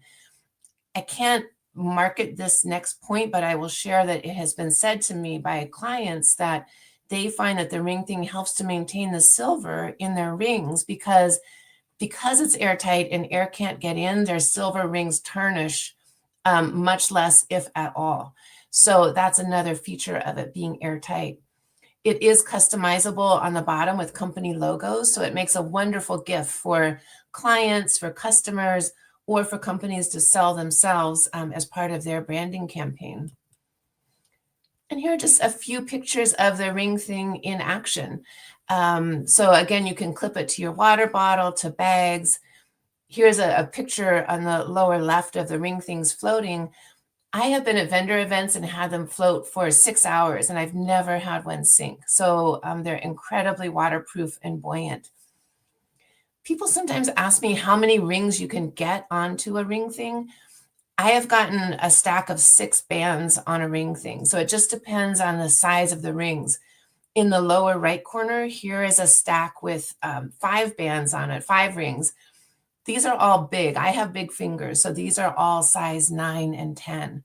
And I've got 5 on there, and there's still room for more on the top. So in terms of the development of the ring thing, as I mentioned, I started it in 2013. And the idea first came to me when I was at the nail salon and I was getting a manicure and I had nowhere safe to put my rings. And I was stuffing them in my pants pockets, in my purse, and sometimes laying them on top of the manicurist table, but none of those were very secure. And then as I looked around, I realized like everybody in the salon has the same issue. And then it came up for me when I was at the gym and I had to take my rings off to lift weights or hiking, and my fingers swell when I walk and I wanted to take my rings off. So I just thought, there has to be a way. And I started thinking about it. My first model, I shaped it out of a paper towel, like origami. So it was just a little design, and I don't have it anymore, but I sure wish I did, because that's where it all grew from. And at the time, I was the administrative director of the Center for AIDS Research. So I was working in a very high pressure, time consuming job. And I just decided, I'm just going to give this a shot and see what happens. I'm going to work on it slowly. So the next year in 2014, I hired an engineering student at the university to help me with the design. And just to show you how times have changed, that was just when the first 3D printers were coming out.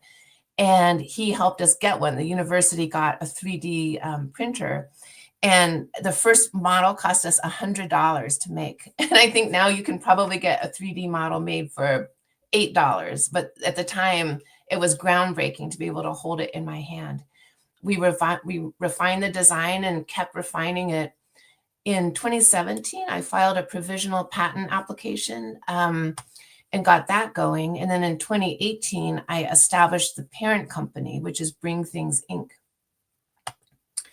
I also that year filed 3 patent applications, learned about injection molding, filed for a trademark. And 2 years later, I received the patents and the trademark and really started learning about manufacturing. it was really important to me to have the ring thing made in the United States. So I did find a manufacturer in the US. And in 2021, I held the first ones in my hand. It synced up perfectly with me retiring from the university. I brought the ring thing to market, and I've been working on it full time since then. I got set up on Etsy and Amazon, and I learned about social media, and I'm still learning about that. One thing I would say is that working with scientists, they're very direct. And so for 33 years, that was my world, was being very direct. So my inclination is to say, here's what it is, here's what it does, it works great. But it turns out that that's really not a very good marketing strategy. So I'm just learning how to still tell the truth about it, but really make it interesting to people so that they can see the benefit of it. And so far, I have sold more than 25,000 units. It's still manufactured in the United States. And here I am talking with you. So here are a few more pictures that I wanted to share. A couple of interesting things. So, these pictures are at the gym, at the boxing gym, at the beach. This gentleman in the top center is Tiger Smalls, who is my boxing coach. He is the former world featherweight champion. And you'll see on his t-shirt, I don't know if you can see it, but his t-shirt has Muhammad Ali and a young boy boxing with him. And that young boy on the t-shirt is Tiger Smalls. And Tiger grew up in Muhammad Ali's gym. So, and he uses the ring thing to keep his California Boxing Hall of Fame ring in, and he loves it. He has 2 of them, actually. The photo over here on the upper left is from Miss Ohio last year. Her mother gave her a ring thing for her Miss Ohio ring. So this picture is her Miss Ohio ring in her ring thing, and she actually took the ring thing with her to the Miss America pageant. So that was a really wonderful event also. The ring thing has been featured in BuzzFeed Shopping more than 29 times, and it's just wonderful to have them highlight it and show all the different ways that it can be used. It was also featured in Ranch and Coast magazine, which is based here in San Diego, in Rancho Santa Fe. And I sell it through a number of different channels. One is through my own website, also on Amazon, Etsy, Fair, which is a channel for small shop owners where they order materials and items. Independent jewelry stores. I do have an independent jewelry store in the Midwest who has ordered 600 from me over the last 3 years. And they order 200 a year with their logo on the bottom. And they give it as gifts to their newly engaged couples. And they say their couples love it. And so it's a wonderful way for them to help their newly engaged couples keep their rings safe. There are also jewelry stores who sell them directly to their customers. Jewelers Mutual has purchased them to give to their customers. In rock climbing gyms across the United States, retail stores, and spas. So there are a few lessons that I've learned and am still learning, and I wanted just to share and touch on those a little bit. The first is, we're never too old to try something new. And I certainly have had that thought myself, that am I just too old to do this? Maybe it's just time to sit down and do something else. And I just kept coming back to, no, I want to try. I don't believe that we're ever too old to try something new. And so I'm so happy that I made that decision and that I'm pursuing it. Another lesson I learned is to always have a ring thing with me. So especially in the beginning, I would find myself in situations where I was talking to someone, maybe in a store or just out in the world about the ring thing. And they'd say, oh, wow, can I see one? And then I would look and I did not have one with me. So now every purse I have has at least one ring thing clipped to it. And I always make sure to have one with me. Another lesson is the importance of just to keep circling back. Sometimes a no is a no at that point for a vendor, but things change, and just keep checking back in with them, not in an annoying way, but just keep that connection going. And that feeds into the next point, which is that relationships matter. And, you can establish relationships with potential vendors and your existing vendors. And whenever I can, I am a client of the people who sell the ring thing. So I also will try to be one of their customers. it also helps when I'm going to a potential customer for me to be able to say, you know, I have this, whatever it is from your shop, and I love it. And then they know that I'm not just someone who's coming to them cold and trying to make a sale to them, but I actually have that relationship with them. I would also say get in touch with your inner woodpecker. And I've decided that my own spirit animal is a woodpecker, because I just keep pecking away at things and keep working at it. And, you know, I've learned not to give up. In addition, clarity is so important. Sometimes it's easier to be a little bit vague about things, or it's uncomfortable to be clear, but it's so important to have clarity, both for the people that you're talking to and for yourself and your own processes. I have found a wonderful mentor through the SCORE program, which is a free mentoring program that's available across the United States. And he has been instrumental in guiding me. SCORE is made up of mostly retired business people who want to give back. And so they don't have any skin in the game, so to speak, other than helping their mentees succeed. And it's been a great experience. And there are a lot of different sources for mentors. So I would just say, whatever works for you, find a mentor. Also, don't take rejection personally. For me, that was really hard in the beginning. I had really thin skin. If a potential vendor said no, or someone said no, I thought, oh my gosh, I would sort of fret about that for a while. And then I've learned, you never know what's happening with them. Maybe they're just rebudgeting. Maybe they've had some things happening that just doesn't make it possible in that moment for them to work with you. Or maybe it just doesn't fit with what they're doing at that time. But it's never personal. And so I've gotten much better about that and have much thicker skin. I've also come to see that you'll never get it all done, especially as a small business owner. There's always 36 hours a day worth of work. And so you'll never get it all done. So it's important to just prioritize at the beginning of the day what you want to get done that day. What are the priorities? And get that done, and be okay with having some loose threads at the end of the day. Another point is to give back as much as you can. And I'll talk about that in a minute, about how I'm giving back. But there's all kinds of different ways to give back to your community or to other people. And I feel like that's really important. And then the last thing is just to have some fun every day, whatever it is. Even if you're just being silly by yourself, working on social media, just make sure to have some fun. And in terms of giving back, you can give financially, you can volunteer, you can donate product to causes that you're interested in so that they can sell them at their sales. For me, my cause is human trafficking. So I donate a portion of each sale to anti-human trafficking nonprofits.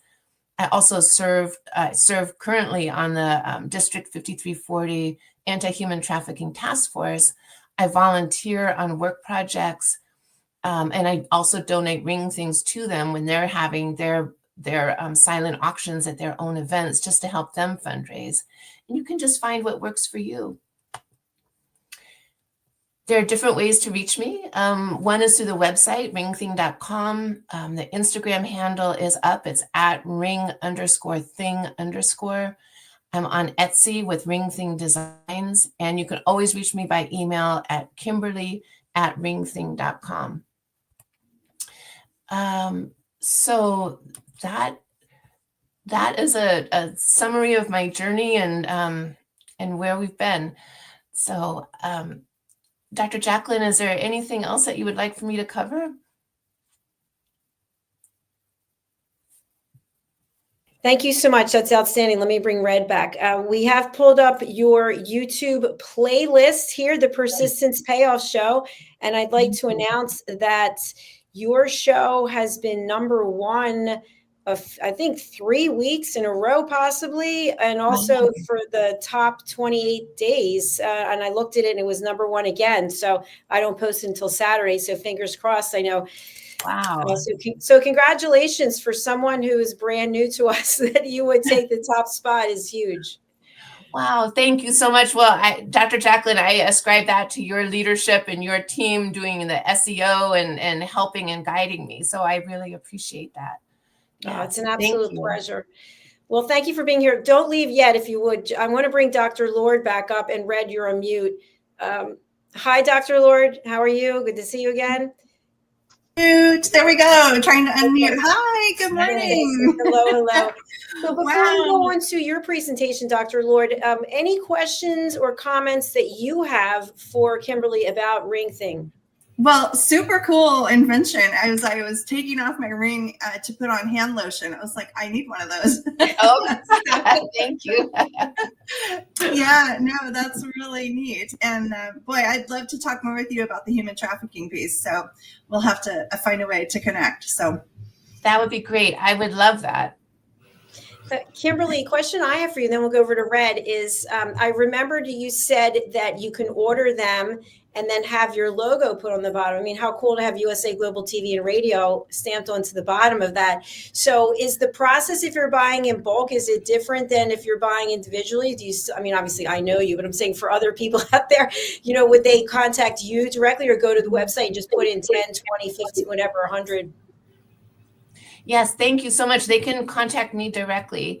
The minimum order for a custom logo is 50 units, and there's a small fee to get the logo, a one-time fee to get the logo template set up to be able to stamp on the bottom, and then it can be used in the future with no additional cost. So I'm happy to talk with anybody. The manufacturer is great to work with, and they can put them out in about 2 weeks, so it can happen very quickly. Fantastic. Well, I think I'll be placing an order. I'm pretty excited about that. I'm glad that you mentioned Wonderful. Thank you. Oh my gosh, that would be fantastic. Yes, I'll talk to you about it further. I'm excited too. Red, what would you like to ask or share with Kimberly? I have to know, absolutely have to know, what kind of woodpecker? I think, you know, it's a really good question. I need to learn their different names. The one with the red head, the red on top, which actually, I'm not just saying that because of your name. It's interesting how much noise they make. I remember when I was down in Guantanamo Bay, Cuba, visiting my sister down there. She worked for the government. And I've never seen a woodpecker peck on a coconut tree, but you're outside. And then sometimes we're walking, my wife and I walking along a canal, and you they make themselves well known, but if you're not paying attention, sometimes you never hear them. But I love the way you use that. So great visual part there.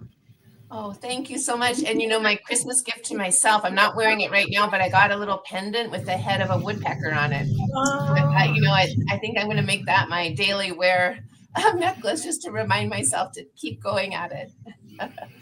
It's fantastic. And by the way, Red, you can add voiceover artists to your list of things that you do now. But you know, on the persistence payoff, you know, that woodpecker is pretty persistent. I mean, they talk about being as tough as woodpecker looks. It's that persistence, you know, that woodpecker is just pecking away like crazy on and on. I mean, so a perfect example of having an animal, a visual icon to match the persistence and the payoff. So I think maybe intuitive, I don't know, but you picked a really good animal for that. Oh, wonderful. Thank you. I appreciate that. I try not to be annoying like a woodpecker, but I try to keep going at it. So.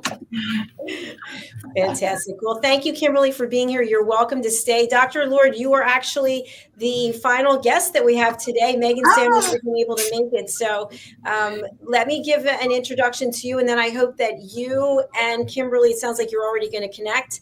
I hope so. Yeah. Connect also.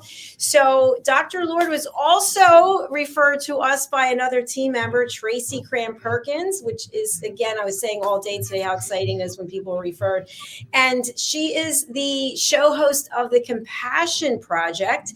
She is an executive leadership coach. She's an author. She's a facilitator. She's a speaker. And what I really like so much is that you are talking about topics that people don't want to talk about. Quiet quitting, for example. Yeah. You have some really powerful discussions and shows that you also, I think, were one at the top. I don't know if it was for the year or something recent. Do you remember? There were a couple times, yeah. What a privilege and an honor to have that. I think, wow, people really are interested in these topics. I think it's so timely right now. So, yeah, lot to unpack in this particular area. So, well, thank you again for being here. Let's take your 15 minutes of fame and tell the audience how you can bring them value. Okay, well, I'll do my best, and I apologize for any background noise today. I am in a contractor office where I serve as a fractional CHRO a couple times a week for a couple hours. So I'm not in my normal space today. So might be a little bit of background noises. I'm right in the heart of the old downtown Tacoma. So, but yeah, thank you so much, Dr. JACALYN, and for the show, all the great shows that you bring, and for giving me the opportunity to have a platform to talk about how trauma is really all around us. So as Dr. JACALYN mentioned, I'm the hostess of the Compassion Project, and my goal is really to bring to light, bring to reality realization that trauma is all around us all the time, and it's sometimes we don't know it. It's kind of like akin to being in the spider web, right? With not really knowing where you are in the big scheme of things, but knowing that something is not right. And I think a lot of people are experiencing that right now, that something is just not right. So let's talk just a few examples. The frequency of music has been changed to be a very discordant frequency to our bodies. And when we think about the fact that our bodies are made up of at least 75% water, think about how those discordant frequencies are causing physical trauma to us at a cellular or molecular level. We have architecture is in the style now where it's very popular to use what's called brutalism. Yes, you heard me right. If you haven't listened to one of the shows I did earlier, I showed examples of this, and it is actually called brutalism architecture. And so one more way where we just see this, it's an assault of the physical senses through the visual sense that we have in what we see. And when we're surrounded by these things daily, it really does take a toll on us.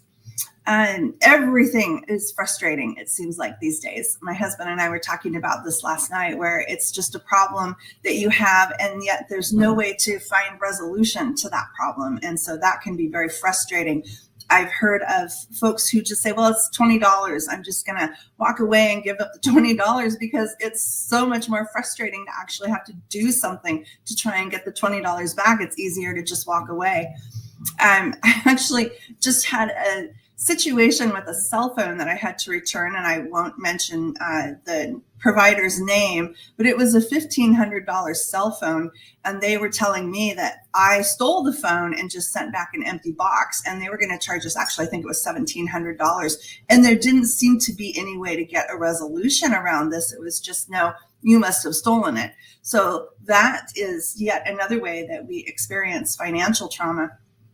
And then, of course, we all globally experienced COVID.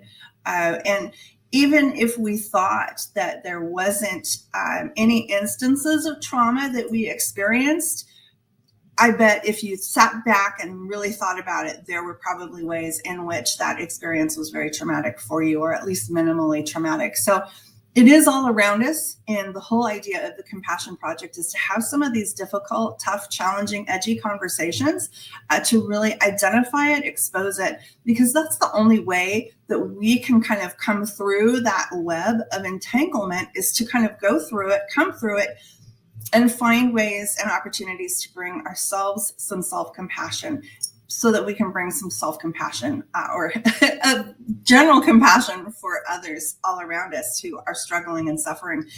And if you walk down any street, if you go into any city, you can see it. You can see individuals who clearly have mental health issues. They're walking down the streets and having conversations with someone who is not there. I've seen this multiple times. We see the homeless population, homeless levels are just exploding. And now, of course, we're all experiencing what's happening in California. Even though we're not there physically experiencing it, we can all imagine the pain and suffering that those folks must be going through. Even still, North Carolina, the folks that are in North Carolina are still really struggling as well. Oh, sorry about that. like I said, in a new space and trying to live in a new environment, which can be a little traumatic as well. So that's what the Compassion Project does, is we try to really unpack and examine and have those conversations to bring this to life. So how do I define trauma? I don't use the traditional medical or technical psychological definition of trauma. So some folks don't necessarily agree with this, but I think when we explore the idea of trauma from this definition, it makes a lot more sense in terms of the conversations that I bring to the show. So the definition that I use is repeated and prolonged incidents that are often of an interpersonal nature. And so it's akin to 1,000 cuts. It could be a whole flock of woodpeckers, going with Kimberly's analogy, a whole flock of woodpeckers or different birds that are just constantly taking a little peck at you. And it really can be wearing down. It wears down the soul, the psyche, the mind, the emotions, even it has a physical impact on us. So having the opportunity to talk about some of these things, bring them to life, call it out for what it is, I think is really powerful. And it allows us to enter into a new space where we can really begin to have compassion, grace, kindness, empathy for everyone. Certainly, I think probably one of the most global challenges that we have right now is just this flat out ability to be kind to one another. So when we do experience words, emotions, thoughts that can be negative, they actually can, it impacts us not only psychologically, but it impacts us physiologically as well. And so we have a myriad of things that happen to us. Our brain chemistry changes. We change experiences at the molecular or cellular level that impact us physically. So there's a lot of reactions that can occur. So how does this all relate to the work that I do in terms of coming into organizations and helping them function better through my business, which is Archetype Learning Solutions? And at the heart of it is making sure that we have organizations that are human-centered. So really making sure that we are taking care of our team members, our employees, as much as I don't like the word employee. That's the word that everybody knows. It's what we associate with. So how do we take care of our team members? And we are certainly seeing a ton of trauma that exists within organizations right now. A lot of that trauma goes back to what we know. A lot of it is based in the principles of what was called scientific management. And that was really the prevailing thought of kind of the Victorian era or the post-industrial era, where it was all hail the machine, the machinery, the equipment. It was all new, it was bright, it was shiny. It was a very innovative way of making industry kind of come to life and mass producing products. We know from that era that there were children who worked long days, 10, 12-hour days sometimes. There were people who had amputations. We know there was a period in which the match girls, the matchmakers, experienced something called phossy jaw, when the phosphorus that they were using, the chemicals that they were using without any protection, actually leached into the skin and attacked what is called or considered the short bones. So oftentimes they would lose the bone mass in their jaws. So that's kind of the model of modern organizations that we are still working through right now, is this idea that it's all about the task and the productivity. And that model, that very outdated model, really needs to change, because we still see just a ton of trauma in the workplace. So that's the work that I do professionally, is try to bring compassion, kindness, empathy into the workplace, where our employees, our team members, our humans are treated with kindness and their voice can be heard. And that usually always begins with leadership, making sure that leaders are really bringing their best self into the organization so that the team members, their employees, can be at their best self. So that's me. That's what I do. And I would love it if you could join in on the conversations that we have. As I said, they're sometimes kind of edgy, sometimes out there, sometimes a little bit in the woo, at least hoping for going forward into this year. And love to have you be part of the conversation. And Dr. JACALYN and USA Global TV, thank you so much for the opportunity. It's really been, it certainly has been a stretch for me. I never, even a year ago, thought that I would be doing live TV, live shows. So And you do it so well. You've had a couple of opportunities where your guests, they had technology problems, and you're like, you know what, I'm going to do it myself. And not everybody can do that, Doctor. So I'm just letting you know that you should be very proud of yourself. Well, thank you. I credit 30 years of being in front of folks and having to improvise oftentimes. But yeah, those are not fun solo conversations. I don't enjoy those for sure. Well, you do them really well. So we're actually on your website, which I just want to give people the name if they're listening on an audio only platform. I want to spell it out. I'll spell it slowly. Get your pen ready. It is ARCHETYPELEARNINGSOLUTIONS.com. All right. So what can people expect to see when they come to your website? They can expect to see a little bit about what I do. I don't like to think of myself as a coach or consultant. I like to think of myself more as a researcher. I continue to do research in the topics of learning and development and what makes transitioning into leadership difficult. And that usually is because people just make this assumption that, well, I've given you the information, you were a bum in a seat, go do. And learning, especially adult learning, is much more sophisticated than just sitting through a classroom. And that's something else that we need to do, is really dispel that myth that just because I sat in a classroom, I'm suddenly going to know how to do something. It's especially true when we come back into a situation where we see bad behavior that's repeated. And our brains, through something called mirror neurons, will mimic behavior that we've been exposed to over time, especially when we see that behavior rewarded through promotion or a higher pay raise. So that's a lot of the work that I do in my research. My books include ways to connect at a more deeper level. That's my book, Focused Moments, as well as my new book that was just out this year called Engaging Your Employees. And that's really just finding simple and free ways to connect with our team members that really leads to higher engagement. It's not the party, it's not the parking garage, it's not the fun things that cost money. It's free and it's from the heart. And that's how we best engage folks. So, and then the other thing I like to do is take all of that and produce materials and tools and products that our folks in organizations can use to make a better climate for their team members.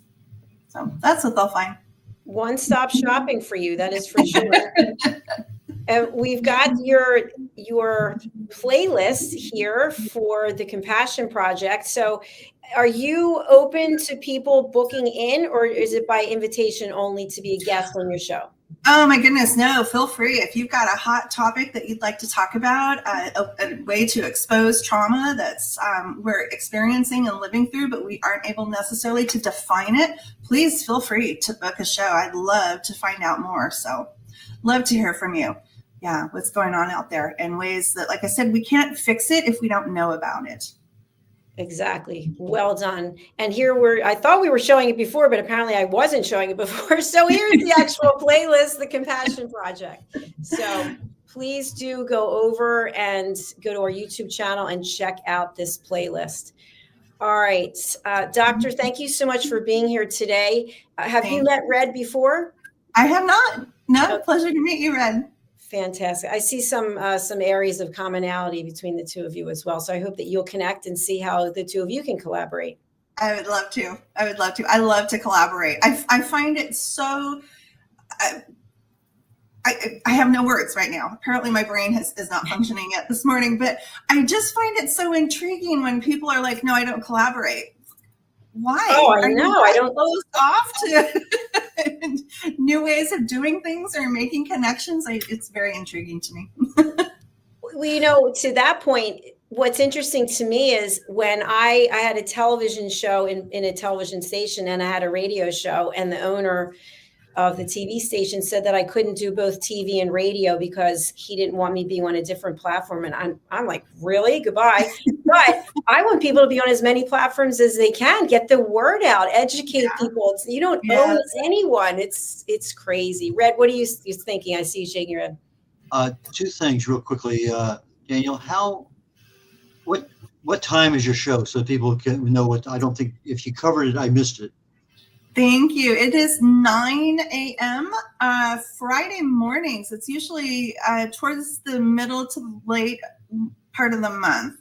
Dr. JACALYN, you might have a better idea on the actual time, or not the time, but the day. But it's always on a Friday, and it's always about 9 a.m. Yeah, so that's 9 a.m. Pacific time. Thank you. 9 a.m. Central time, Yes, noon Eastern time, and 5 p.m. UK time, 6 p.m. Central European time. Okay, Thank you. So the third or fourth Friday of the month at 9 a.m. Pacific time. Okay. Yeah, usually about there. I think we had it set up for every fourth Friday, and as the calendars are not always aligned with that, it's kind of shifted here and there, but it is always on a Friday. Yeah. But I've noticed over time, being in different industries, the team dynamics at a higher level, you go down a level, you go down a level. And the hardest thing at each level, no matter which one I was at, the technical problems solve themselves over time, but the people problems last forever. Yes. And they're most difficult to deal with because they don't rise to the surface for a leader to see. And sometimes you hear about it from someone else, and it's kind of awkward to go in and talk to. It's interesting. The problems are there, but they disrupt everything, but they are never surfaced enough for someone in charge to really do something. So I applaud you for what you're doing. I think it's great. So thank you so very much.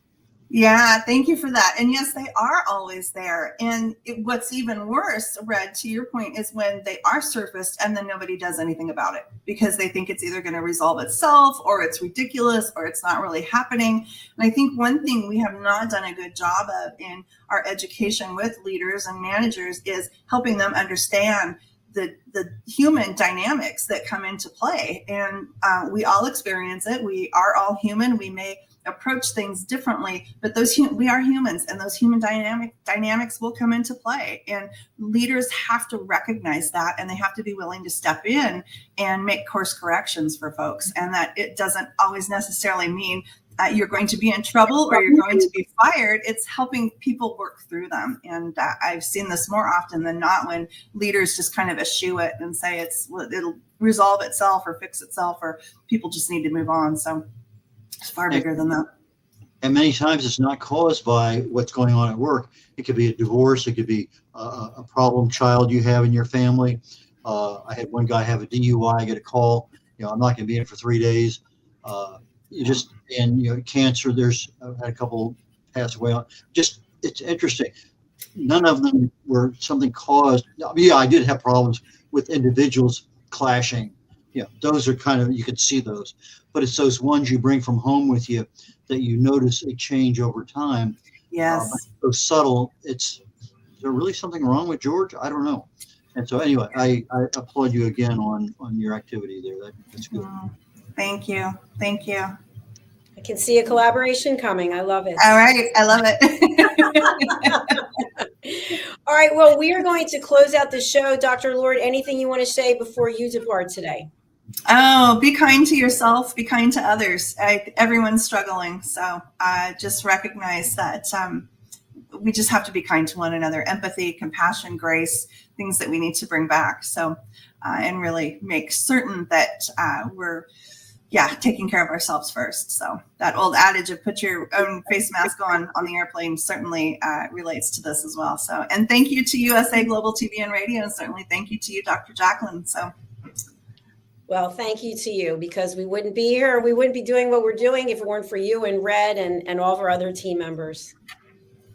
All right. Indeed. Enjoy the rest of your day there. Thank you. You as well. See you soon. Bye-bye. Thanks. Bye. Well, Red, another successful reunion show, 2 episodes each year so far. Have more in June. And I just want to thank you for taking the time, for being such a good friend, and for always offering to help anywhere that you can. And I know it was, as I said before, it was a little early for you. I didn't want to say it's a little early for me as well. But I think as I've gotten older, I don't find the need to get up at 5 a.m. or 6 a.m. or 7 a.m. either. So what would you like to leave our audience with before we close out today for this reunion show part 2? Well, I'm going to steal something from a DJ that used to be here in Houston. He's retired, but he had 2 things he used to say all the time. One is not as germane today, and I'm going to say it anyway because I think it's important. It says that he used to say at least twice a week, 3 times a week. He says, one mother can take care of 10 kids, but 10 kids can't take care of one mother.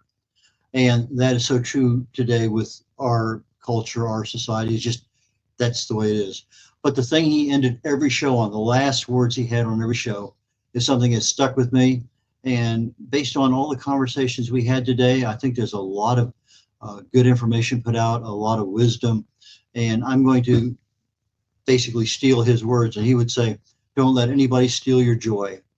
And when you can take your joy with you and you keep it the rest of the day, I think that's one of the best things that I could leave somebody with today. Thank you, Red. That is beautiful. How can people reach out to you, and who would be a good client for you? Anybody who's in any kind of aspect of the book industry, we mentioned earlier, authors, writers, proofreaders, editors, publicists, publishers. If you're in the cover designers, talk to me on the Corner Bookstore Show. If you're an entrepreneur, you're a business owner, you've been around the block more than a few times. This is an old website. It's being updated. I keep being told it's going to be released, regardless. It's still coming. So I have a new one that's oriented primarily toward my author field. But on the Wise Ones, all my shows are on Thursday, 11, 12, and 1 o'clock on Thursday Central Time. The Wise Ones, I'm looking for somebody who has business savvy, knows how to brand, knows marketing, knows how to plan effectively, knows how to be successful, has faced tragedy, COVID, laid off, whatever. Lots of things in our lives add to our overall dimension. So I'm looking for someone in that particular area who can come in and provide some wisdom, guidance, lessons learned to my audience. My last show was, again, on 1 o'clock on Central Time on Thursdays, every Thursday. It's called Talking Heads, and it's my show, more educational than anything else. And I talk about various aspects of health and wellness, and I derive it from my research into the human body at the cellular level. Chemically speaking, I look for cause and effect relationships. Treat a cause, fix a problem. Treat symptoms, you're not fixing the problem, and sometimes the problem gets worse. So with that, I'm going to turn it back over to you, Dr. JACALYN, and thank you so very much for giving me the opportunity to have 3 shows here on the USA Global TV and Radio Network. You're muted, Dr. JACALYN. Yes, I know. I got to get my finger back over to the other thing. Thank you so much for being here, Red, and for taking the time out of your day today and also on Sunday and every Thursday. And I will see you tomorrow and Friday. So yes, a couple more days. It's Dr. JACALYN week with me this week. Anyway, thanks again, and I look forward to seeing everyone tomorrow. Bye now. All right, thank you. Bye-bye. Thank you to each and every one of you who are watching on the live or on the replay, or you're listening on a podcast platform. I truly personally want to thank you. And I hope you took away some education today. I know that I did. There's a number of things that I learned that I had no idea about. And also, I would really implore you to reach out to the people who are here today, as well as all of our team members. They're here because they care. They could be doing a lot of other things, believe me. And for Red to show up week after week for 3 years, that really says something. So he's somebody you definitely want to connect with, as well as the other team members that we had here for today. Before we go, I just want to walk you through our YouTube channel, which I did share a little bit earlier. If you missed it, let me just go through it again, because this is where you can watch our shows So here it is. It's USA Global TV and Radio. You see, we currently have 61.3 thousand subscribers, 5,300 videos, and there's a lot of information here. You can see right now that the reunion show is running. Here it is. It's live. So you can watch our shows here on YouTube, which I love because I get real-time information that I can share with our team. But you can also watch on a number of other platforms, including E360 TV, which is a distributor of content, as well as Xizzle TV, which are distributors of content. You can also watch us on Amazon Fire, and you can watch us on Facebook, LinkedIn, Instagram, and I think that's it. So you can come here, you can look for the videos, and they're going to pop up here. Anytime you see this, our logo, these are podcasts. Okay, they're podcasts. We don't do any search engine optimization on podcasts. So whatever you see for number of views, which will really be listening, that's the actual number because there's no search engine optimization. Okay, and then you can come down here and you can see some of our other shows. Again, a lot of these are podcasts. So I like to go over to the live, and the live these are upcoming events. All of these, you can see when they're scheduled for, what the time's going to be. So all of these in the first 3 rows are all upcoming. And then these are our most recent shows. They don't have search engine optimization done yet. It takes about a week for our team to do it. So it's really organic and authentic. So that's why it takes so much time. And as you come down here, you can see the various shows that have the search engine optimization. And obviously all the number of views are different because there's different people watching from different places. So there are some of the shows that we have. The next thing I want to show you is I'm going to stop sharing and I'm going to go to our other YouTube channel, which is Dr. JACALYN KERBECK. And this channel has a completely different audience than the audience on USA Global TV and Radio. So let me present this now.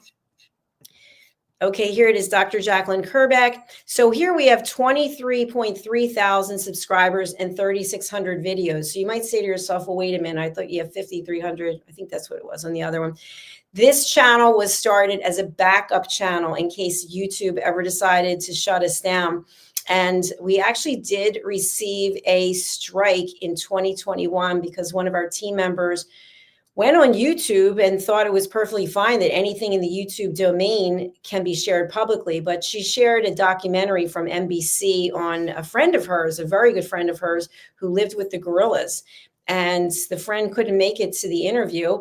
So our host decided to run that clip and the screen went black. I got 3 emails, got a strike on the channel. So that meant that I think you could get 3 strikes and then they close you down. But after the first strike, which wears off after you take training and do other things, I thought I'm setting up a second channel so I can have my content in addition to having it on all of the backup drives.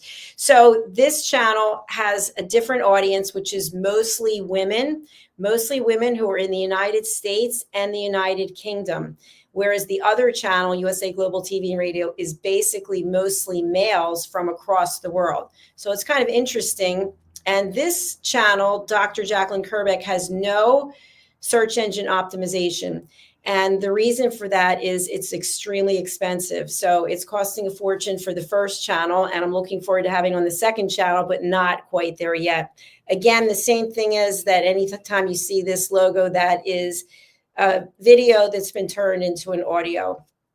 All right, so before I close out with that, I'm stopping here. I'm just going to go to our website and show you this, and then we will say au revoir for this reunion show. Okay, so here's our website. It's usaglobaltvandradio.com, usaglobaltv.com, drjacalynkerbeck.com. All roads lead here. So once you come here, you'll see across the top, in case you're listening and not watching, home, shows, join us, book your session, our global team services, education, and more. So if you go to the show button, you'll be able to go down and see where we stream and also see our shows. You can watch them from there. I will mention that our shows are not live streamed from our website. Not at the moment because we're working on an app. The next thing is join us. This is if you want to join our team. I just mentioned that Zunette who is here this morning, she just joined our team as an elevated listener. That's where everybody starts. Everyone becomes an elevated listener, and then they can be a TV show host. So we can stream your content that you've already created. You can host one TV show just to see how you like it. I can host a TV show with you to give, so you get your confidence. You can be an expert presenter like Red on Talking Heads. There's certain qualifications you have to have before you can do that. You can also be a panelist on A Woman's Prerogative. And as I mentioned about elevated listening, we can also stream, produce, market, search engine optimization, your events. You can be a sponsor on our platform, and you can also purchase an edited copy of your video, of your interview, and we can also do press release information for you. So there's that. And then I'm going to finish with book your session. Book your session is where you'll come to if you want to be a guest. Now, I have to update this with our team because it says 2024. So in 2025, the same rules apply. You may be a guest on 3 shows in a year. 3. Now, why is that? Because if you're showing up, if you're booking the Wise Ones with Red, and you're coming in once a month, twice a month, 3 times a month, give somebody else a chance. You know what I'm saying? Like, let somebody else come in. Let there be some other people.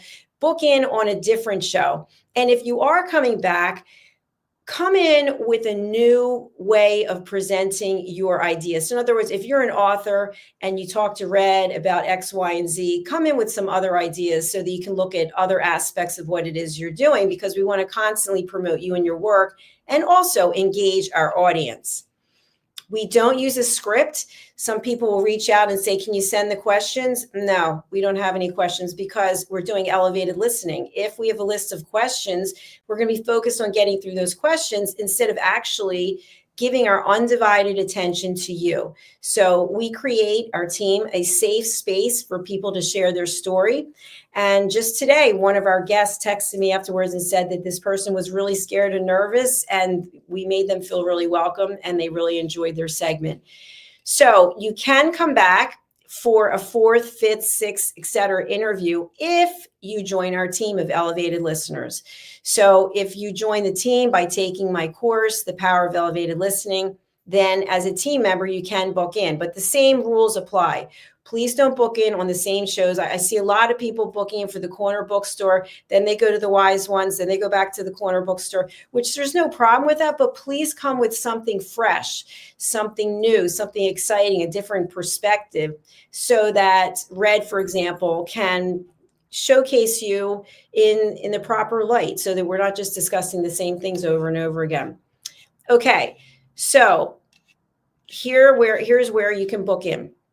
Here's Red Show, the Wise Ones. Okay, so you're going to click on this, and then you're going to look and you're going to say, oh, which is interesting because I'm pretty sure there's a guest for tomorrow, but it shows that there's an opening tomorrow, and you would go here, you would click here, and then you would click book. And then over here, you would fill in this information, your name, your email address, your phone number. Now, in the 3 to 5 topics, please be concise. Remember, it is a television show. It is not a monologue. So you're going to be going back and forth with the show host. 3 to 5, I would say I'm going to change it to 2 to 3 topics. So therefore, we know as hosts how to really dig into the areas that you're interested in focusing on. Also, how did you find us? So if you were sent by a publisher, if it was by a publicist, if it was through a friend, please give us that information because we want to thank those people. And most importantly, please email us your bio and your social media links to info@usaglobaltv.com. I've said this before and I'm going to say it again. If you are a business owner, kindly set up a LinkedIn profile for yourself. It makes so much sense because our team will go there looking for information. If you're not on LinkedIn, it's kind of a red flag. You know, this person owns a business, but they're not on LinkedIn.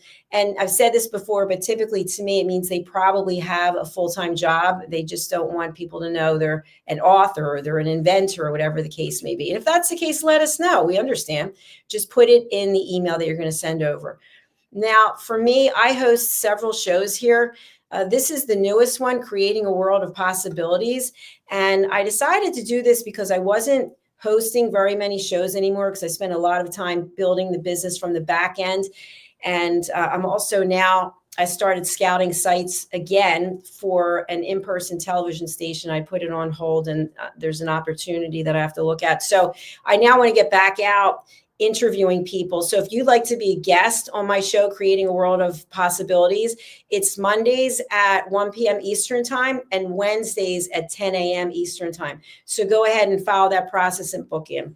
Now, when you come down to the first page, there's See All. So go to the second page and keep scrolling.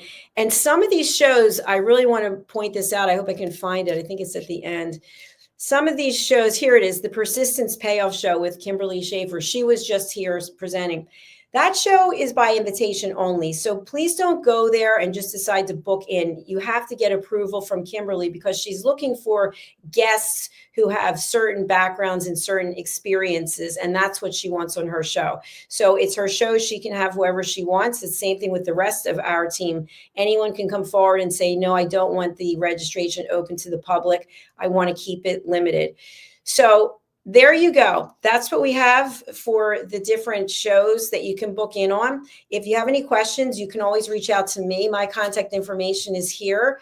It is not there. It's somewhere. It's USA Global TV and Radio. Just go to contact us or info@USA Global TV and Radio. All right, I'm going to sign off for now. Thank you, everyone, for being here. We're going to close out. We've got some new sponsorships that are coming, by the way, so I'm excited for that.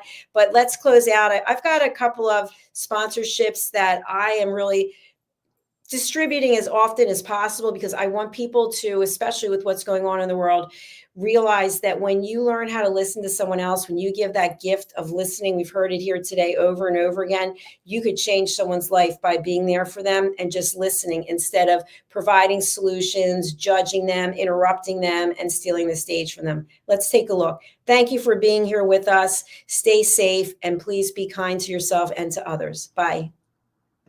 In a world full of noise, misunderstandings, and interruptions,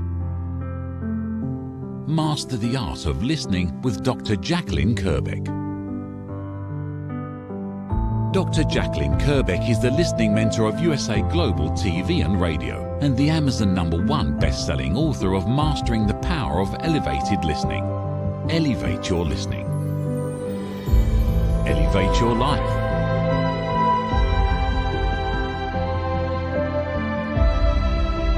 Join a global learning experience in person or via Zoom. Reserve your spot today. usaglobaltv.com/book-your-session or drjacalyn.thinkific.com. Join Dr. KERBECK's listening courses or hire her to unlock deeper connections and authentic conversations. Have you ever felt unheard? Like your words float into a void, leaving you invisible and disconnected? How about feeling judged, when assumptions overshadow your truth, leaving you misunderstood and defensive? And then there's that moment when someone offers solutions you never asked for, dismissing your feelings and leaving you more frustrated than before. It doesn't have to be this way. Dr. JACALYN KERBECK, the listening mentor, understands. She's here to help you reclaim your voice, build stronger connections, and create meaningful conversations that inspire understanding and mutual respect. Through her groundbreaking books, online and in-person courses, and interactive workshops, you'll learn how to navigate life's most challenging interactions. Discover the power of elevated listening and transform how you communicate. Master setting boundaries and asking permission to protect your peace. Learn to recognize and release judgment, fostering empathy and true connection. Dr. KERBECK also offers personalized coaching, one-on-one or group sessions designed to fit your unique needs. Whether in person or virtually on StreamYard, her guidance will empower you to thrive. You don't have to struggle alone. The path to deeper connections and better relationships start here. Visit drjacalyn.com or usaglobaltv.com Join a global community of empowered listeners and transform your life, one meaningful conversation at a time. Dr. JACALYN KERBECK is the listening mentor. Start your journey today.